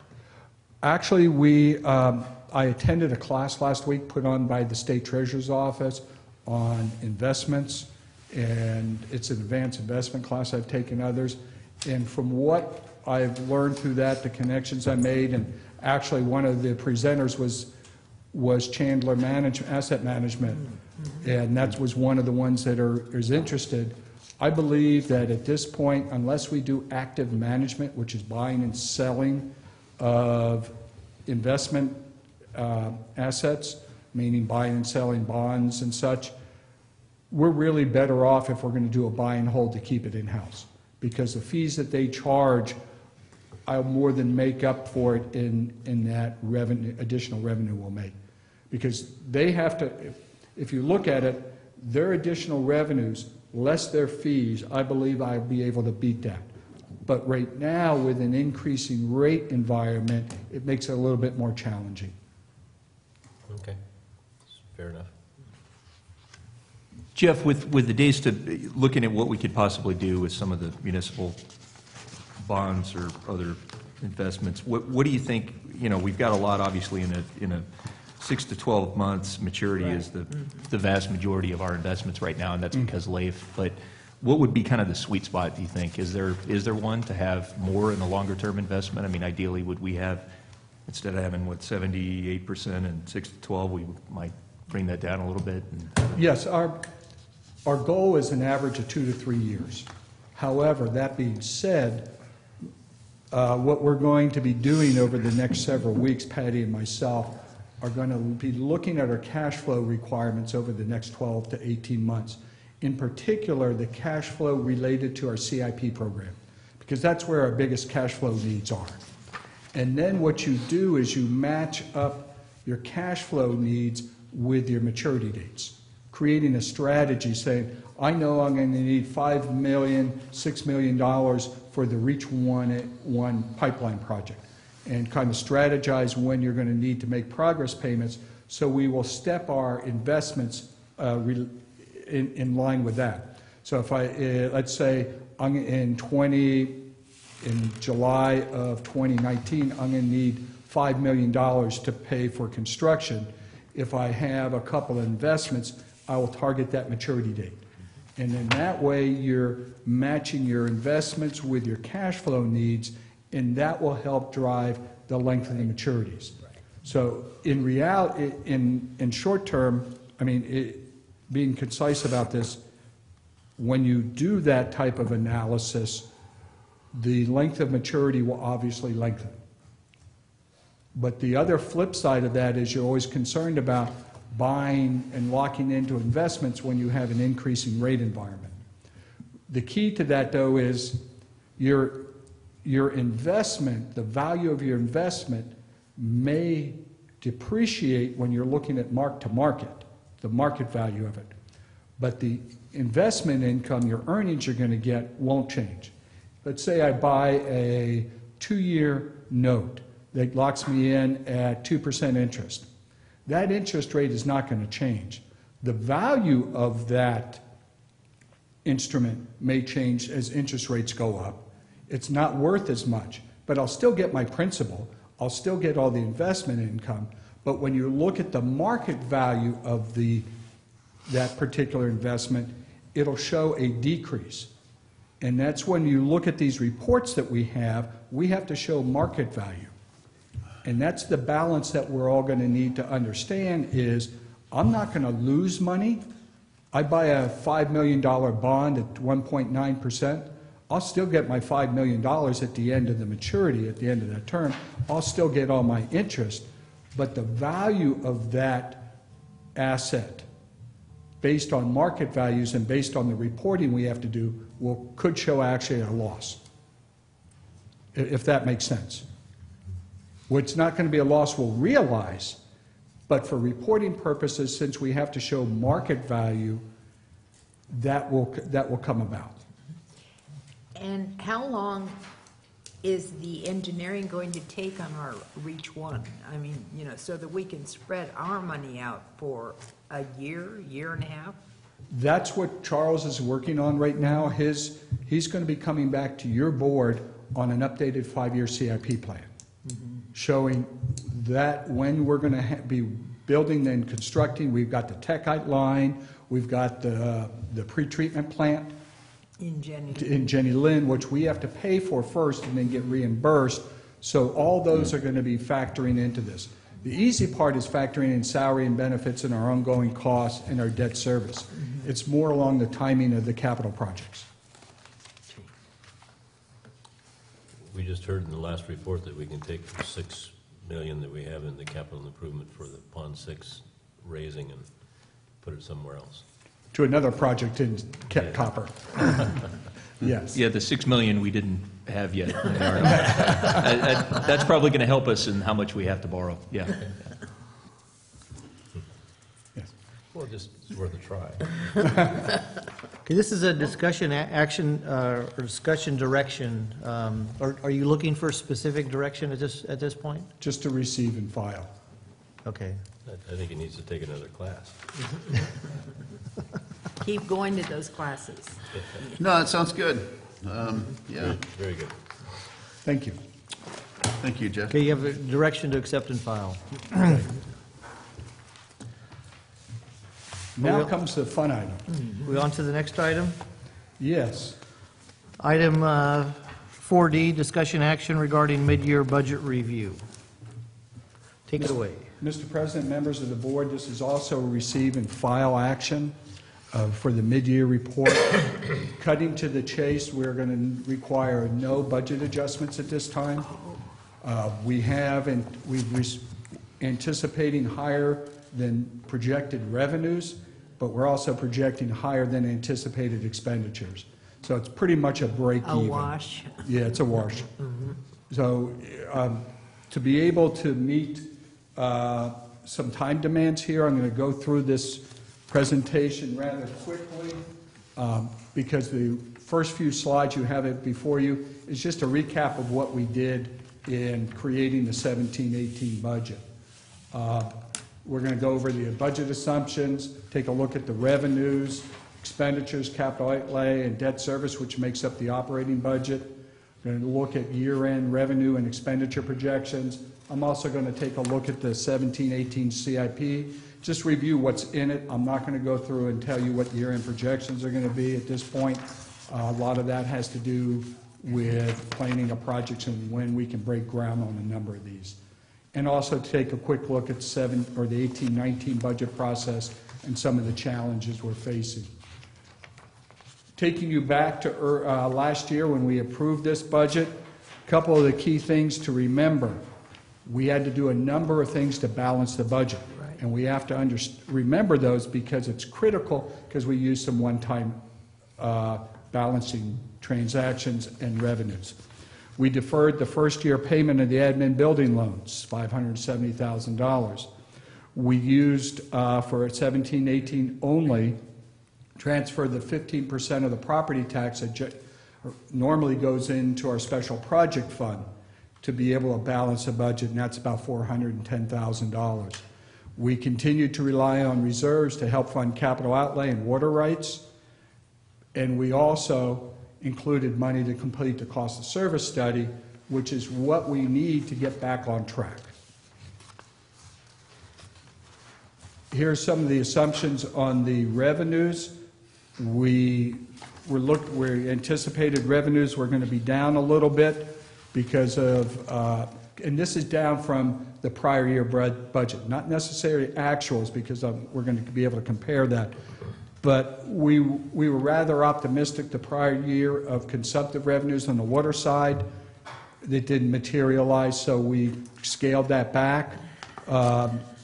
We scaled back wastewater revenues because of the number of projected new connections. Since we don't have any consumptive revenues on the sewer side, it's just all connection driven. We did budget for an higher property tax revenues, about 2.8%, based on some of the projections provided to us by the county. And we increased New Hogan power revenues by $77,000 based on the level in New Hogan. And that's all driven by rainwater and the level of water in the New Hogan. So total revenues were up $84,000. Unfortunately, that didn't meet our revenue expenses. So that's why expenses were higher. That's why we had to look at transfers in to cover the deficit.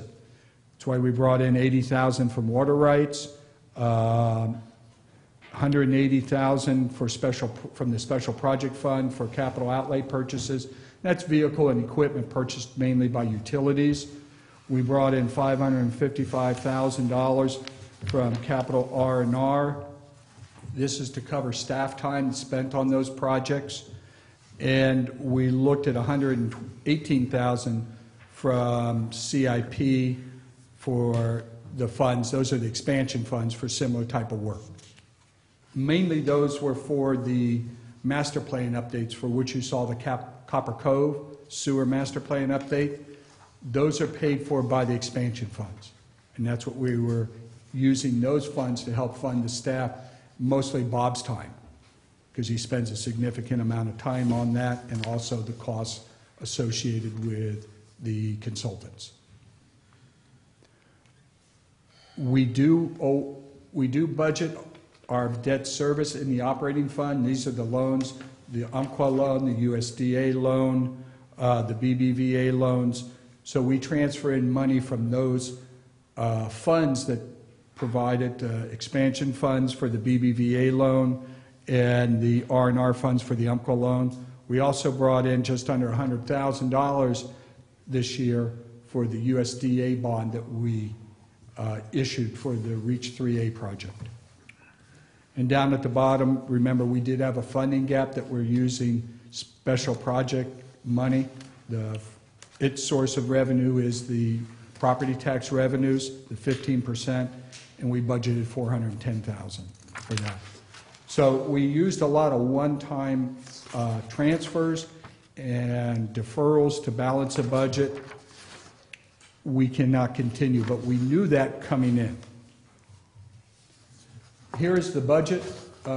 If you look at the budgeted revenue, we were at, and transfers total, budgeted revenues, we were at $15,635,000, which is significantly more than the budget for, actually, it is slightly more than the actual revenues that we had for 16-17. So it was pretty close. And remember, when we developed this budget, we're probably 4 months away from closing out the books. And I think it was a conservative budget, but I don't see a lot of, we never saw a lot of significant growth in revenues from 16-17, so I think we're spot on. Expenditure-wise, we were looking at a budget of $18,552,000, and that was actually a decrease from the budget for 16-17. Some of that was due to reduced debt service requirements because we paid off some loans, and the BBVA loan came down in cost because in that past September we made the last payment on it. So that did bring down costs significantly, as you can see, $340,000 in debt service. Part of what we did to change I'm sorry, let me go back here. You can see salaries and benefits went up $569,000. Services and supplies went down $720,000. This is one of Director Underhill's personal complaints with me about how I always change budget where things are budgeted over the years. And in this case, we moved the PERS side fund loan from debt service up to salaries and benefits. We moved the pre-funding portion of retiree health from services and supplies up to salaries and benefits.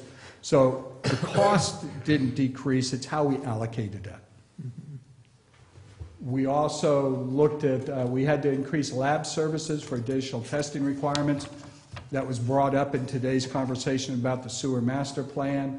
Outside legal services, we were able to decrease on the water side, and we reduced water resources professional services by $40,000. That was John Mills' contract. And at this point, $50,000 for increased lab services. Yes. And Part of that's the requirements, yeah. And that's probably only the beginning. Is that true? Mm-hmm. So this is just a breakdown of budget by department. Again, overall decrease of $367,000. Capital outlay budget was $623,000, mainly for trucks, a vac truck, SCADA upgrades, and server replacement under admin services. I didn't go into detail in each one, but this is a budget that you approved. Most of it's in utilities. I had a question on the last slide. You were talking about taking water out of water rights. We have a water right reserve. Right, right. And we have been using that to help fund our budget for water resources to pay for things like John Mills' contract and some of the legal costs. I just, I'm thinking about looking ahead at our relicensing, and I just don't want us to even, be leery about that at all, not having enough money. I mean, we can always have more, but I just, And that's a great teaser for actually our next board meeting. We will have an informational item on FERC relicensing. We will have Andy Fecco from Placer County Water Agency will be here. He managed their relicensing effort, and so we're gonna have that, and that'll be to talk about kind of the scope and the budget and those kind of things of an endeavor like that. And some of the things that were discussed at the Aqua Conference some time ago that our directors had seen. But really that is to get the background information, and then from there we have to plan for coming into the next budget year. Is this, as we think, an area that we need to be creating a reserve fund to set funds aside for? And one of the things to follow up on that we've done is last year we budgeted $120,000 to come out of the Water Rights Fund. Since we decreased the contract for John Mills and some of our other costs, we decreased it to $80,000 this year. My goal is to wean us off of that so we can have those dollars available to us for large dollar items. I'm sorry, Director Stern. No, that's okay. In the past, I don't know if it was last year or what, but there was some revenue that we got off some failed either savings and loan or something that folks were getting money for. And I'm sorry, I can't really explain. That was the Lehman Brothers. Oh, it's a Lehman Brothers? Brothers, Okay. yes. Are we continuing then to, or was that the Lehman Brother reference that you made here in the notes that I saw? Yes, it is. And we continue to actually get revenues off of that. Okay. So, and the forecast is that we will continue to get funds. Not much longer, because they're winding down the bankruptcy proceedings. Okay. And our allocations have become smaller and smaller. So we may get another $40,000 this year. Okay, so we don't know yet. They on don't that. tell us until it actually, we don't know until it actually arrives in our account. Okay, thank you.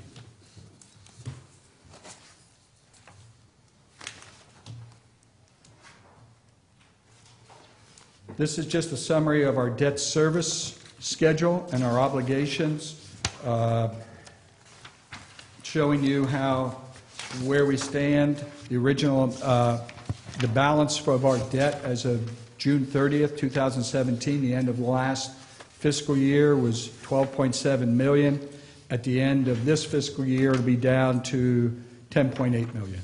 We're making just over $1.9 million of principal payments.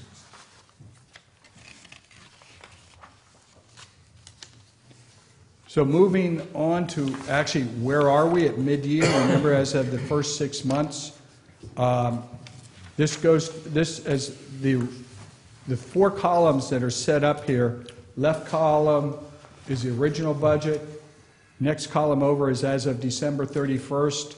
That's the first 6 months worth of revenues that we've received and transfers we've made, the percent of actual budget, and projected year end.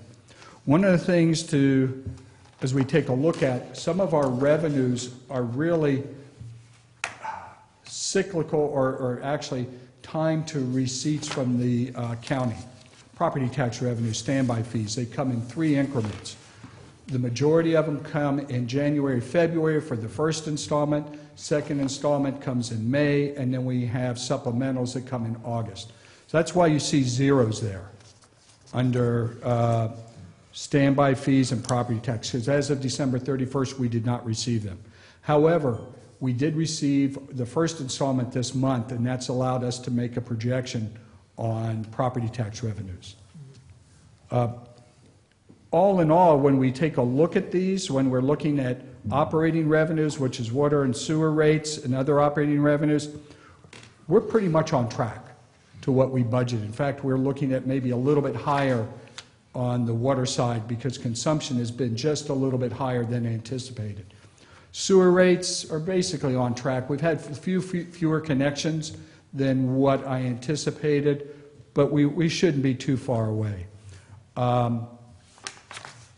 When we look at the non-operating revenues, we're going to be on track for standby fees and property tax. Actually, I anticipate a little bit more. We're going to be on track for investment income, and same with other operating. So all in all, we're doing pretty darn good. Even though you see that 44% of total revenues, remember, that doesn't include any property tax or standby fees. That's why the percentage is lower. Transfers, we make those towards the end of the year. However, one of the transfers that we do have that's done was actually it's carryover funds for capital outlay budget. we purchased, or actually we ordered several vehicles and pieces of equipment in 16, 17. They were part of that budget. They didn't arrive until after July 1. And since, for accounting purposes, since we didn't receive them after July 1, they're not going to be expensed until 17, 18. But we used carryover funds, since we had those allocated in the 16, 17 budget, we carried those over. So that's revenue that we did not anticipate. So that's where you see that 113,000 down at the bottom under carryover funds, capital outlay.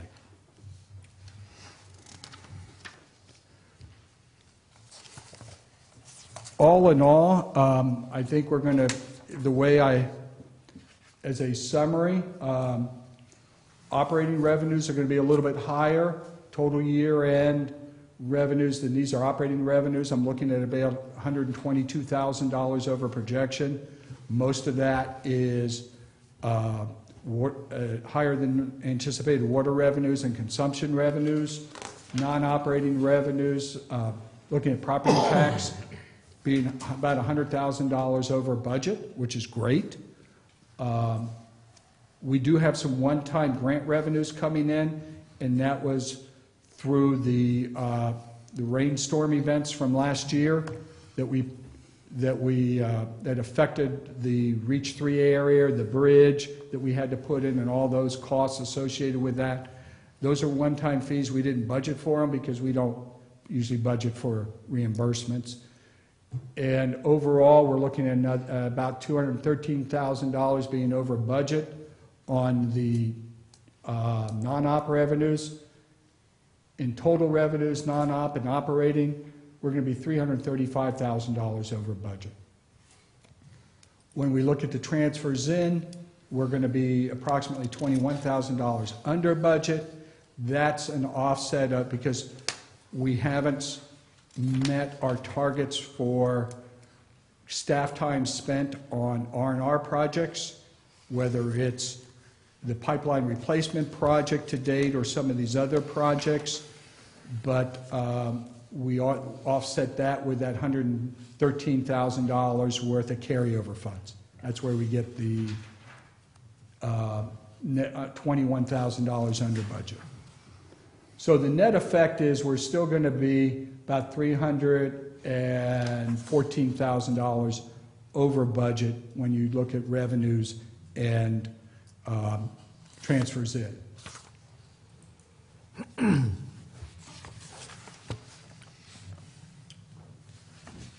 On the flip side, on expenditures, I anticipate we're going to be at just over $302,000 over budget. The majority of that is in two areas: salaries and benefits and capital outlay. Capital outlay because of the carryover items. So that's actually going to be offset, those equipment purchase vehicles. So I'm less concerned about that. On the salaries and benefits, I want to get into that next slide, but we are anticipating $160,000 over budget, and service and supplies about $30,000 over budget. Breaking it down by departments, you can see the bulk of the overage is going to be in utility services, but that's also our largest budget. And that's where we have the most employees, our highest costs. And they'll have the most there's variable costs. And when you're looking at pipeline breaks, having to bring in employees after hours to fix those breaks, those type of things. That's where we're most vulnerable to sways in expenditure costs. The other departments, we're all pretty static in what we do. We know what we do day to day. Utilities, they have a lot of different variables that they have to deal with. Summarizing the key expenses, total salaries and benefits are going to be projected $160,000 over budget. Of that, about $66,000 is overtime. Jesse and I have been working closely with Patty to look at the reasons behind that, and some of it's after-hours call-outs to deal with breaks and such. So we're going to be looking at that. Services and supplies are estimated $29,000 over budget. Some of the costs that we're looking at were unanticipated, and Honestly, some of the costs and utilities when we buy equipment for the patching and the repair work on these pipeline breaks and so forth, the cost of doing that is higher. This is not the scheduled replacement I'm talking about for pipeline These are that's in the just- RNF. This is unscheduled. And then, as I mentioned, utilities is over budget. Again, a lot of that has to do with the fact that salaries and benefits are higher than anticipated. Capital outlay will be $113,000 over budget, but that's a carryover budget. Summary, bottom line is we're going to be balanced because we have higher revenues to offset the higher expenditures. However, moving forward, when we look at this, we really have to look at the drivers of why salaries and benefits are higher. And that's why I don't recommend any budget adjustments at this point. Any questions at this point? I had one. We were talking about the overtime. Our overtime costs, are they pretty well spent throughout the district? We don't have a particular district that's They're spent vulnerable? overtime, and Excuse me, they're spread over the district. spread over the district of employees. And one of the things, and this falls on me as well, and I don't have the exact dollar amount.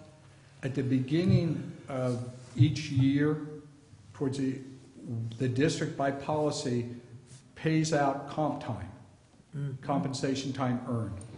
And so that's generally cashed out in the beginning of the new calendar year or fiscal year, because you wait at whether the balance is at the end of the year. And that actually falls under overtime costs. So some of that, and I can come back, is that, and I'm going to have to budget for that. But the other is after-hour call-outs. And Patty's been providing Jesse with overtime reports, so we know by person, by area, and he's going to be looking at that to see if there's any trends. Intuitively, he knows where all the breaks are, but it is spread out over the areas. I know we've had a number of them in Jenny Lynn area because of the breaks and so forth. And I think Kelly's been busy up the hill too as well. This is one of the things I think we'd benefit from a more advanced asset management program, and one of the efficiency measures we're looking to make the investment in as part of holistically what we do, expenses and on revenue. And if we had the system that we're looking to put into place that is computer-driven, GIS-based system that has things better organized and calculated as far as where the issues are as it relates to staffing time and effort, and particularly overtime, we can flag those areas that are in most need of repair, replacement. Part of it is really trying to use our funds as best we can to get rid of the problems so we don't continue to have to deal with them on the operations side, especially with overtime. And then where are we with bulk purchasing and some of those other tasks that we've identified for the last 3 years or so and talked about them? Our biggest costs are chemicals, and we do bulk purchase on that. Teresa has looked at that over the years and continuously revisits that. Okay. One of the challenges on the individual pipeline parts that we use for fixing, there's no consistency out there. Right, yeah. And sometimes they think they have one size pipe, different couplers or things that they need. They open it up and it's completely different.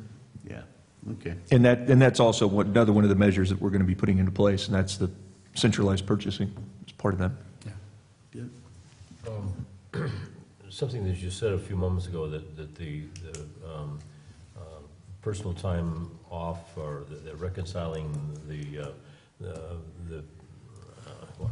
Comp time? Comp time. And calling it overtime seems like a wrong definition, because those are hours that, in my mind, should be part of the regular salary and benefit package, because people are entitled to it, they're going to get it. So why call it overtime? It overstates the percentage of overtime, in my mind. when an employee works overtime, he or she has the ability to take it at comp time, at time and a half, or gets paid overtime. So it's originally overtime. But if they elect to take it as overtime at time and a half, then it gets paid out during that particular pay period. It doesn't get paid out in January of the following year. Right, but it originates from overtime work. Okay. And they either choose to take it as time for vacation, and it's accrued at time and a half. So if they work an hour of overtime, they get an hour and a half of comp time. They have the choice of either getting paid right then and there as overtime, taking it as vacation, or at the end of the year, getting it cleared out as time and a half overtime. So technically, it's the same thing. Same thing. Yeah, Okay. and we track it differently. It's got a symbol of CO, so when we get paid out, I understand what it is. But also for when we're looking at roll-up, it's easier just to roll it up and call it overtime as well, instead of having different categories. Okay. I'd like to make a motion. Wait, Okay. I have one other question. On the capital outlays. That's I gotta run, thanks. Sorry, Terry. No worries. Go team. On the capital outlays, and I remember from my accounting classes that if you have $150,000 cash and you spend it on a $150,000 truck, that doesn't diminish your assets. I mean, you still have, you would only expense that portion of the depreciation. You won't have any depreciation on the first day, but the way that this, unless I'm misinterpreting, the way that this is being presented is that $150,000 is gone. That would be true in a cash flow analysis, but it wouldn't be on a balance sheet type of analysis. And you're striking at the difference between budgeting and accounting. Mm-hmm. Budgeting, we do at cash, because I need to look at cash flow. When you do year end and the auditors come in, you're right, it shows up on the balance sheet differently. So that's how it works. I can't budget for 1 year's worth of depreciation. It's what it cost me to purchase that item. Okay. I appreciate the explanation. Yeah. Thank you. Any more questions on the operating budget? Nope. The next two slides in your presentation are CIP, and I don't know if we really need to go over these. I just included these for informational purposes. These are updated with our current projects. Charles is coming up with I believe the next engineering committee meeting will have a up-to-date review of where he is on the individual projects. And I don't really want to speak for him because I'll probably speak out of turn.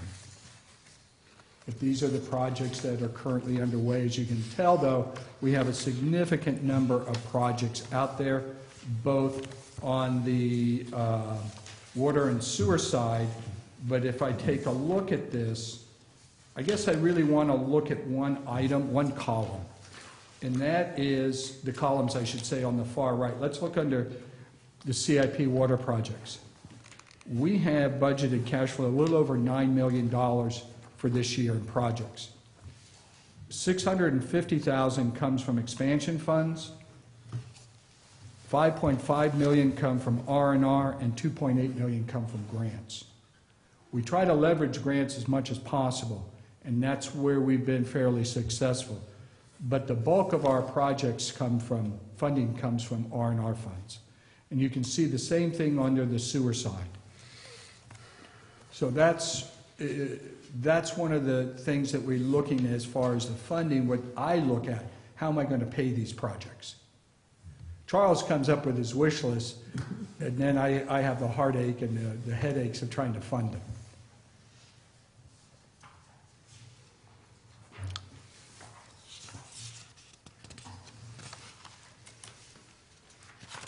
When I look at some of the challenges we're facing for the next fiscal year, I'm already starting to figure out how we're going to pay for next year. And obviously, we're looking at a couple major sources of revenues. our water and sewer rates, our property tax revenues, and our hydro revenues. Water and sewer rates we're looking at now through the cost of service, and the ad hoc committee met yesterday. We're going to meet again on February 6th, and we'll be back in front of your board at the next board meeting on the 14th to talk about how we're going to design our rates. Remember, we had to do it by class now. We have to look at cost by class, and we're going to be coming back and getting direction for HDR and how to take it to the next phase. So that's going to be the next thing we're going to be discussing. Property tax revenues, they are growing, which is nice. Hydro revenues, I'm less inclined to see some growth there, especially based on the lack of precipitation we've had this year in New Hogan, because that's rain-driven. NCPA is not so much rain-driven. It's based on a construction cost indicator. So I'm a little bit concerned over we may see a decrease in hydro revenues coming out of New Hogan. Employee costs obviously are going to go up. We had the MOU, but we have medical insurance costs, PERS contribution rate increases. We know we have a feel for what they are going to be. They keep going up. And we're going to have to revisit our retiree health costs.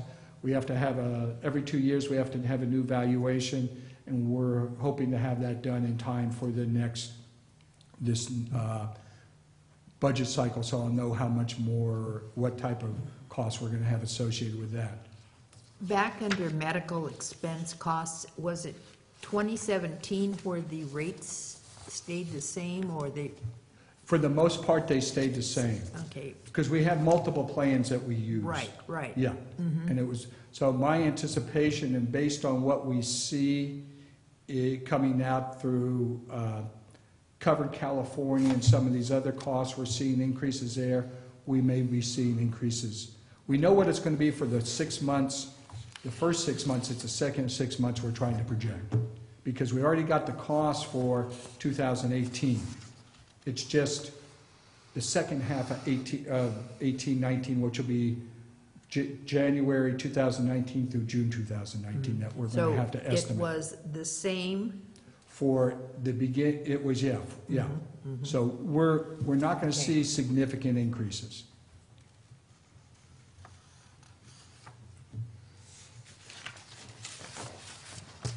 When we put together the budget, and I send out my budget package, which is going to be going out soon here to the departments, a lot of this is going to be driven on to what your board wants to achieve in 18-19. The R&R program is going to be critical on how we allocate our employee and our staff time, especially the pipeline replacement programs, and what Dave talked about, targeting the areas where we're seeing the biggest breaks and so forth. Charles is going to be bringing that to your boards for review and for approval. After departments will be submitting their budgets to me, we'll review them, admin services. We take care of the salary and benefit projections because we have the information at hand by employees, so we're able to identify those costs. Staffing levels are reviewed and approved by the general manager, especially if there's going to be any additional positions. I don't know if we're going to get down to that being added to the FTE count. Patty and I prepare the draft budget. It's reviewed by the general manager, by Dave. Then after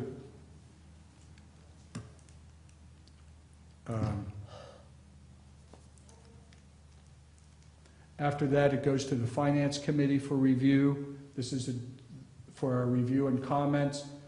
My goal is to present a preliminary budget to the board on July 13, 2018 of this year. By our policies, we have to have the budget approved by the end of June. It's going to be tight this year because of the rate study as well. And the way we're looking at this, and we've been kind of pushed back a little bit, we need to have those rates in place by middle of May for me to be able to project how much revenues we have to be able to prepare the budget, so you'll have it in June. We have a budget workshop, and that'll be June 19th or that week, and we approve it on, the board adopts a budget on June 27th. Now, that budget workshop is where the entire board goes and we go line by line? Yes, Through the and budget, it's required, we have to have a public hearing on the workshop. We notice it in advance, and we do go through it. You'll have the budget to look at on June 13th. Right, right. I'll present it, and I'll review it at that point.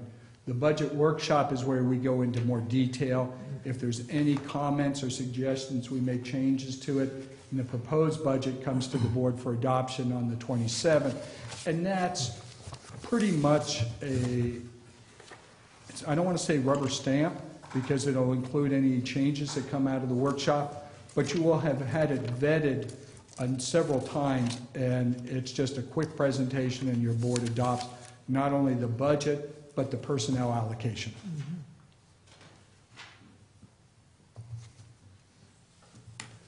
But I just want to remind your board that this process is interconnected with the rate study.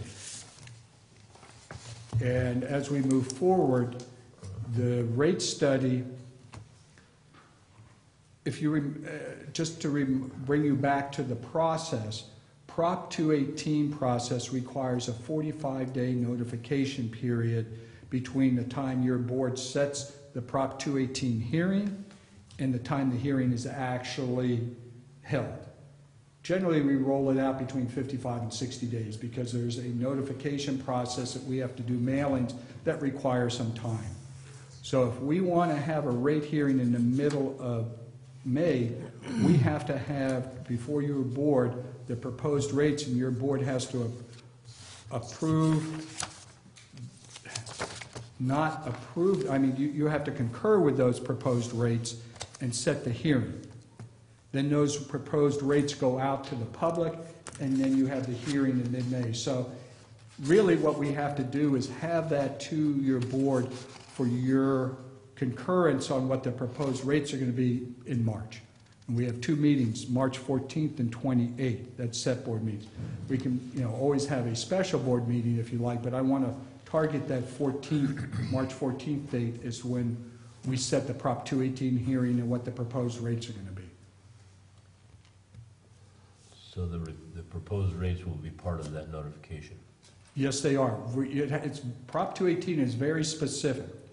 You send out the proposed rate schedule to all members. We let the ratepayers, the property owners, they know about the protest process. We explain why we're doing this.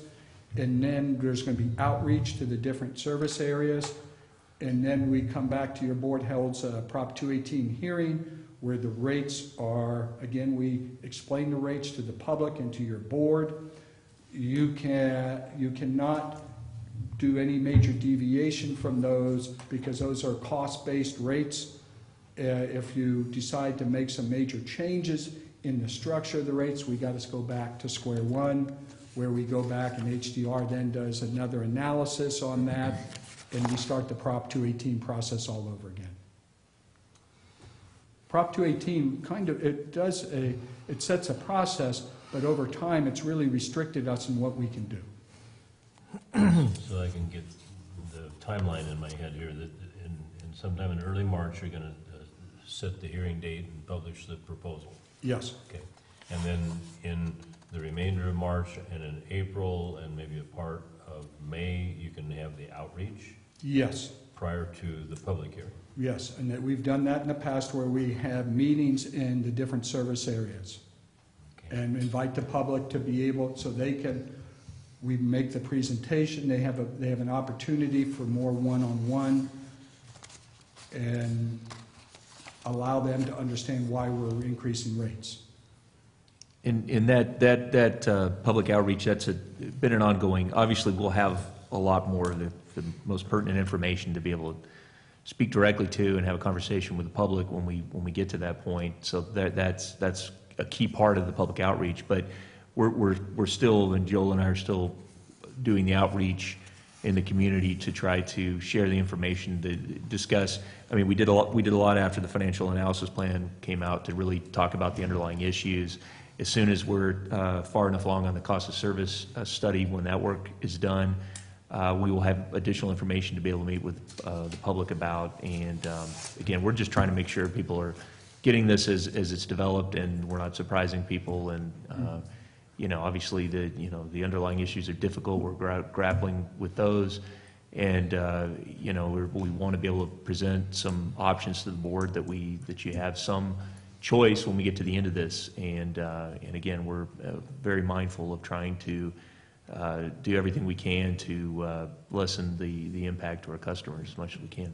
And just as a footnote to that, when we set the hearing and the proposed rates, it's not options A, B, or C. It's one proposed rate. Right.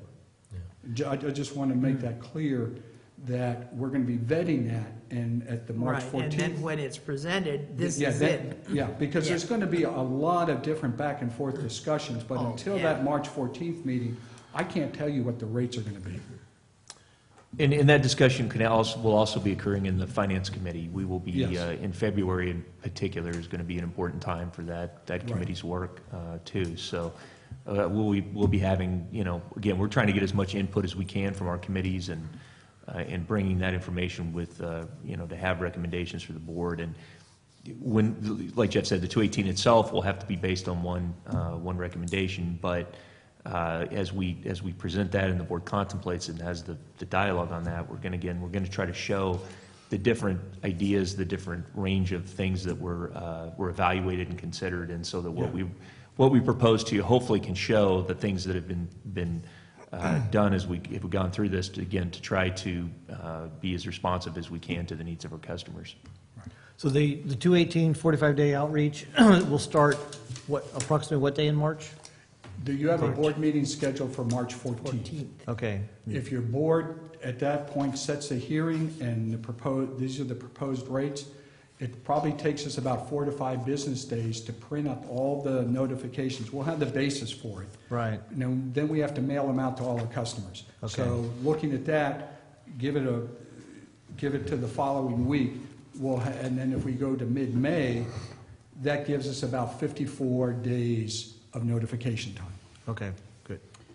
Okay, and you talked about that they would be alerted about the protest methodology, and you talked about maybe going back to HDR and all that, but I don't, what I'm trying to figure out in my head is you're talking about having a budget workshop in June. Unless there is, in the scenario where everybody says, yeah, that's great, we think that that's acceptable, how soon would you be able to implement those rates so that you could put those numbers into your budget? We're looking at July 15th. Okay. If you pass the rates, say May 16th, the rates would go increase in July 15th, and I would model the revenues accordingly, knowing that we don't get 15 days worth of revenues, but we'll be able to But understand. we'll know what the proposal is going to be in middle of March. Yeah. What the numbers will be, and then the bills start going out in July. But this is kind of overstating the obvious, but in that notification that's going to go out on March 14th or thereabouts, the customer will know what we're proposing to do rate-wise. Yes. And will also be informed about, all things being equal, that those rates would affect them or begin to affect them in July. Correct. And this is a 5-year rate plan, so Okay. the notification will provide the increases for each of the 5 years, whatever they are, for both water and sewer. So you'll see year 1, year 2, year 3, year 4, year 5. Okay. And it's clearly spelled out, and we cannot deviate from that once it's approved. You can't add to it. One of the things that we're, directors are assured of is that we'll have a schedule or all the information we need. To be responsible. Yeah. Yes, exactly. Prior to our meetings. Here's what it looked like in 2012. Yeah. The form of a 218 notice is there are pretty clear legal guidelines and requirements for that. I really remember We'll definitely, it's one of those things where as we prepare it, The 218 notice will be, we'll be working closely with HDR and council and make sure everything is, and, we'll make sure it provides plenty of information to tell exactly what the issue and how we're recommending to address it for the board's consideration. And that's a notice I wrote last time. And so we do have experience in putting these out and meeting requirements. The biggest requirement is making sure that it's mailed to each address. And we use our building addresses through Springbrook to identify those. The next biggest thing is the outreach, just like we did last year. And yes, it was not easy. It was contentious last time, and it was difficult. Contentious, is that what you said? Yeah, I'm trying to be nice. I walked away with my back intact and my front intact, but you know what? It really does help to do outreach. Oh, well, Because you absolutely. hear the concerns of everybody, but it also gives you an opportunity to tell your side of the story about why we need these. And Joel and Dave have been doing a job out there so far. We've been talking about the financial analysis and our funding gaps and how we've already are going to reduce some of that funding gap by cutting expenditures.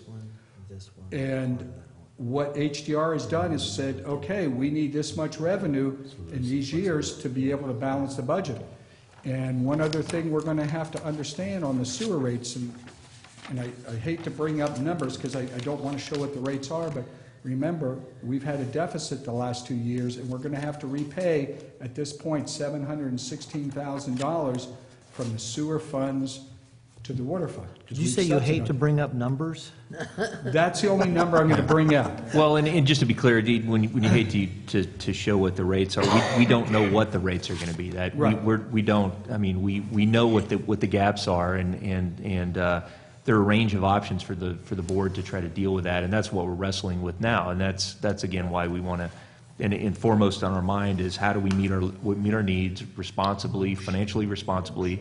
I mean, again, this is all the idea being we can't kick the can. We really need to address this stuff. We've got gaps. We've got real consequences, like losing access to SRF funds. So we can't ignore it. But how can we meet that need and do it in a way that again can try to lessen the impact as much as we can to our customers. So that's why it wouldn't be appropriate to get into the any of the range of options because they're. And this is an incremental process. The first process was the financial study. We know what our funding gaps are. Next step was determine how much we can cover with cuts in expenditures. Okay. The next step is to determine the structure of the rates by class. Are we going to have them residential? And that's where HDR is going to need that, and that's where we need to come back to your board. Once they have that direction, then they can go back in and see what the rates are going to start to look like. Okay, so the kickoff will be February 20th at the Finance Committee meeting?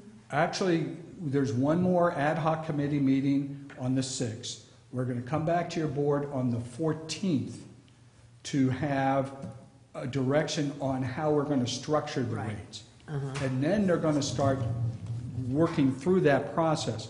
I don't know how fast HDR can turn things around and come up with some rate design numbers. As soon as they have that, then I'll have a better feel for that on the 14th if your board can concur on the design factors. And we're getting some initial direction from the ad hoc committee.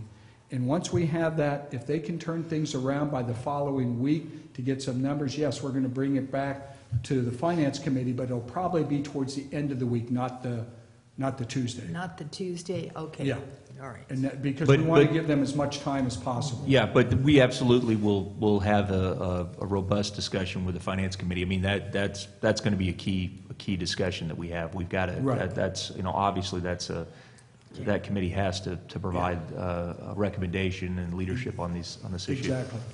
The thing that we're looking at is trying to at least roll some draft preliminary numbers out to the board on the 28th so that you can look at it and feel and say, okay, this is kind of where we want to go. We may want to massage it a little bit, do this. And then so they come back on the 14th with your second view of it. And at that point, yes, that's when we're going to ask you approve the proposed rates. But that means we may have to have a meeting right before, it's kind of timing on the finance committee, but it will go towards the finance committee as well. Okay. Okay, well, unless there's public comment on this, I'm prepared to make a motion. There will be public comment, but go ahead with your motion. Okay, all right. I would Please. like to move that we receive and file the fiscal year 2017-18 mid-year budget review. And I second. Okay, we got a motion and a second. Any further discussion here at the board level? Comments?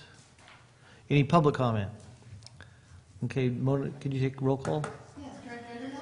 Yes. Director Thomas? Yes? And Director Adams? Yes. Okay, motion, motion passes. Thank you very much, Jeff.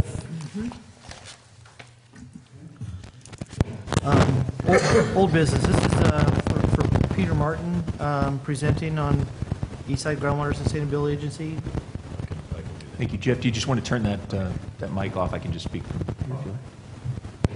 And Director Thomas, if you have anything else you'd like to add, I just wanted to note there's a memo from Peter. He would be here, but he's in Stockton for the groundwater effort as part of the interview panel for the consultant to be hired to actually prepare the groundwater sustainability plan. So this is a key time to make sure we get a really good team on board to do it. I think there were 2 proposals that were received. I believe, if I'm not mistaken, I believe it was RMC and GEI, to firms with excellent reputations, and so I know he would otherwise be given this report, and in the future will be. I don't believe there wasn't a meeting of the groundwater board, the JPA board this month. Normally, this would be an opportunity coming out of that meeting to be able to have the opportunity to share whatever information was gained from that. But again, Yeah. Director Thomas, if you have anything else you'd like to Okay, add, please. the next meeting is scheduled for the 14th, Valentine's Day. We'll all have more cake, or take some cake. But to refresh your memory, we approved our financial obligation for this effort at our last meeting. There was some concern on the part of Director Strange about, where's the county on this? And I got an email from Walt Ward, who is the representative from Stanislaus County. And incidentally, the alternate, when I can't be there, he's the alternate. But a recap about the fact that Calaveras County did officially make the approval that they are going to be a participant. So, and it's scheduled for, I think, the first meeting of the Stanislaus County Board of Supervisors for the first meeting in February. And he noted that he didn't anticipate any opposition, that they would approve it. And then he also included a communication to the Rock Creek group, that irrigation district down there, informing them about what they needed to do and some proposed language that they could put into their board of directors meeting to officially acknowledge that they are also participating financially. That I think their share is going to be paid by Stanislaus County, as Peter discussed last time. So with the fact that they are making the selection of the consultant now to do the actual application, I think we're off and running. And, it's interesting meetings. There's a lot of different strong personalities in that room. It's been pretty interesting to observe. Well, I was just, I was impressed that Peter was selected as a participant on the selection committee. Oh, he's very highly regarded. Highly regarded? Oh, yeah. Uh-huh. Yeah. Well, that's great. He's a star. Yeah, he's putting a lot of time in this. I just want to note, it's great to see, we're looking at a total project cost of $2.176 million for this plan development, and of course, in large part that would be, we expected would be funded by the grant from DWR.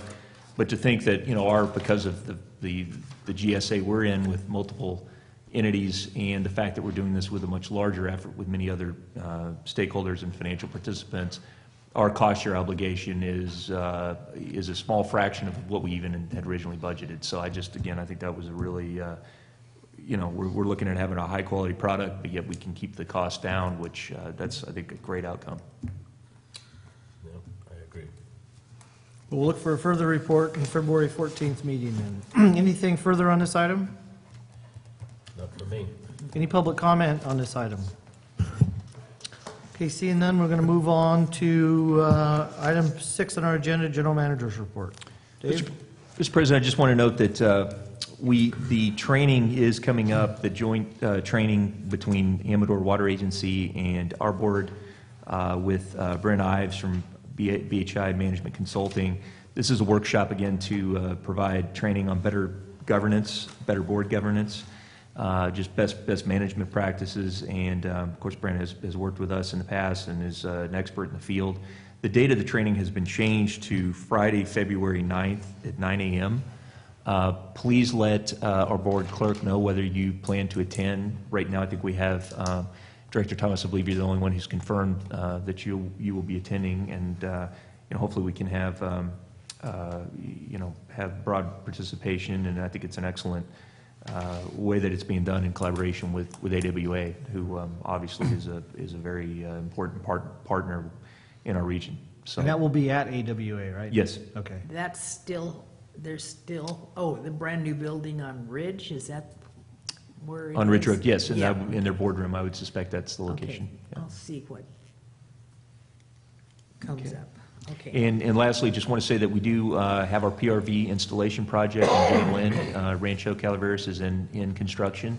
So that's, great to see that underway. The excavation's happening now with a local contractor. Those PRVs will be installed and be reducing pressures for our customers on those lines that have had some of the most challenges with the pressure at their service. So again, really pleased to see that happening. And in conjunction with that, our crews continue to do work on replacing problematic areas of the distribution line out there as well, and that's distribution and construction and others, staff working together to make that happen. So that's a good thing that's in development.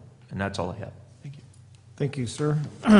Board reports, information, future agenda items. Start with Mr. Thomas. Well, okay. Let's see. We had a meeting here the other day about the local hazard mitigation plan update. Right. Attended by some very intelligent, well-spoken people. It was a good meeting. This is something that has to happen theoretically every 5 years. But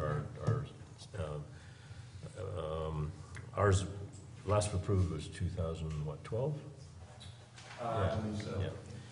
So there'll be more meetings scheduled. It's a pretty worthwhile effort, and especially in view of the fires that we've had throughout the state. And I think that people are going to be focused a lot more on the risks that we didn't know that we had, and now we do know.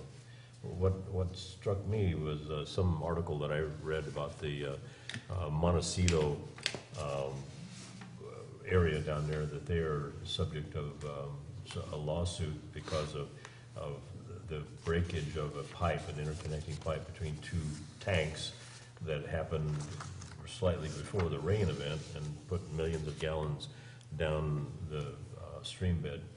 So I think that it might be beneficial for us to look at our vulnerabilities in that regard, if we have any, to check and see if there's, seems like that there would be, well, I think that this company or this agency did have redundancy about a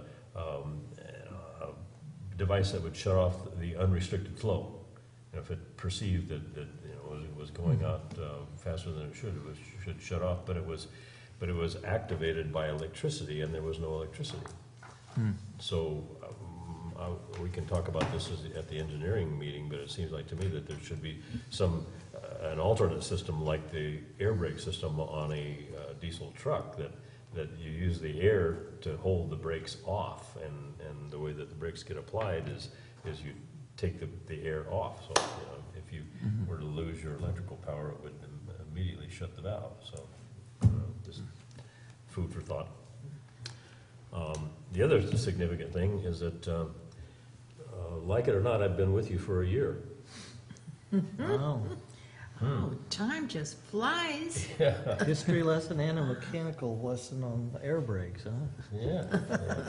But I've said this before, that I really enjoy my participation here, and I hope I haven't said too many things to offend people, but I'm hopefully making a contribution, and I'm looking forward to continuing to do so. Okay, that's it. I'm just imagining this is what the feel of the one thing that you might have said when you recommended going to 3 directors as a cascading measure. And I'm just saying, it just struck me as you said that if I offended anybody in the dynamics of how that would be it's a much more cozy atmosphere here with just 3 board members. Bertha would have to sit in the middle Oh, no, I don't. with the microphone in front of her, with a gavel. Bertha, board reports. Okay, and I was with Russ at the mitigation, and the group leader was just dynamic. We talk about the scope of experience on there. She was, for being such a young, just a young, capable woman, and woman power, yeah. Anyway, this morning I attended a meeting, and this was at our old building with Bob Dean of RCD, and so we're looking at, or Bob was telling us about what could conceivably happen to the building. I mean, there's all sorts of agencies, or not agencies, but departments that are thinking of moving into there. And He still has the electricity on then, huh? the electricity's still on, there's no heat. And the bathroom, you have to go somewhere else. Okay. But anyway, one of the things that we were doing, or I was there with the Common Ground group, because they're looking for other locations, and so it's conceivable that Bob could give them a little bit of that building, so that would just be great, because Bob, if you remember, is very much about giving back to the community, or taking care of the community, and that's what Common Ground is all about, the meals to the seniors, and so it's just a really good fit for him, and it would be for RCD, and so we hope we can do something along those lines. So. Yeah, that would be great. I mean, that's what we envisioned and hoped when taking something that was just wasn't being used and was potentially a liability if somebody were to get hurt or fire or whatever, and being able to make it a space that could be used by not only RCD but hopefully others, and hopefully the county can locate its departments, and that's a cost-effective way for them and helps them, and then of course with the nonprofit community. So again, I think that was a great outcome. Yeah, That's, we'll just hope that can be worked out, yeah. Okay, anything further? That's it. All right, my board report, UMRA is coming up this Friday at Pardee. It should be pretty exciting. I understand the state, the person the state hired to do the study has come up with their draft report that will be presented at that meeting. I have confirmed with Director Davidson that he will be in attendance. And just again, I wanted to bring up the AWA workshop, but Dave has already brought that up, and I will not be able to be in attendance. I will be out of town with work on Wednesday, February 14th, for our regular CCWD meeting. So we'll leave the gavel in our trustee hands of Director Russ Thomas. Thomas. Don't make any changes while I'm gone. I thought it was going to be the day I was going to change everything. That's what you threatened. Okay, and then we do have our first camera meeting coming up Wednesday, February 21st. A little bit out there, but just thought I'd bring that up also. Our next. Look at that.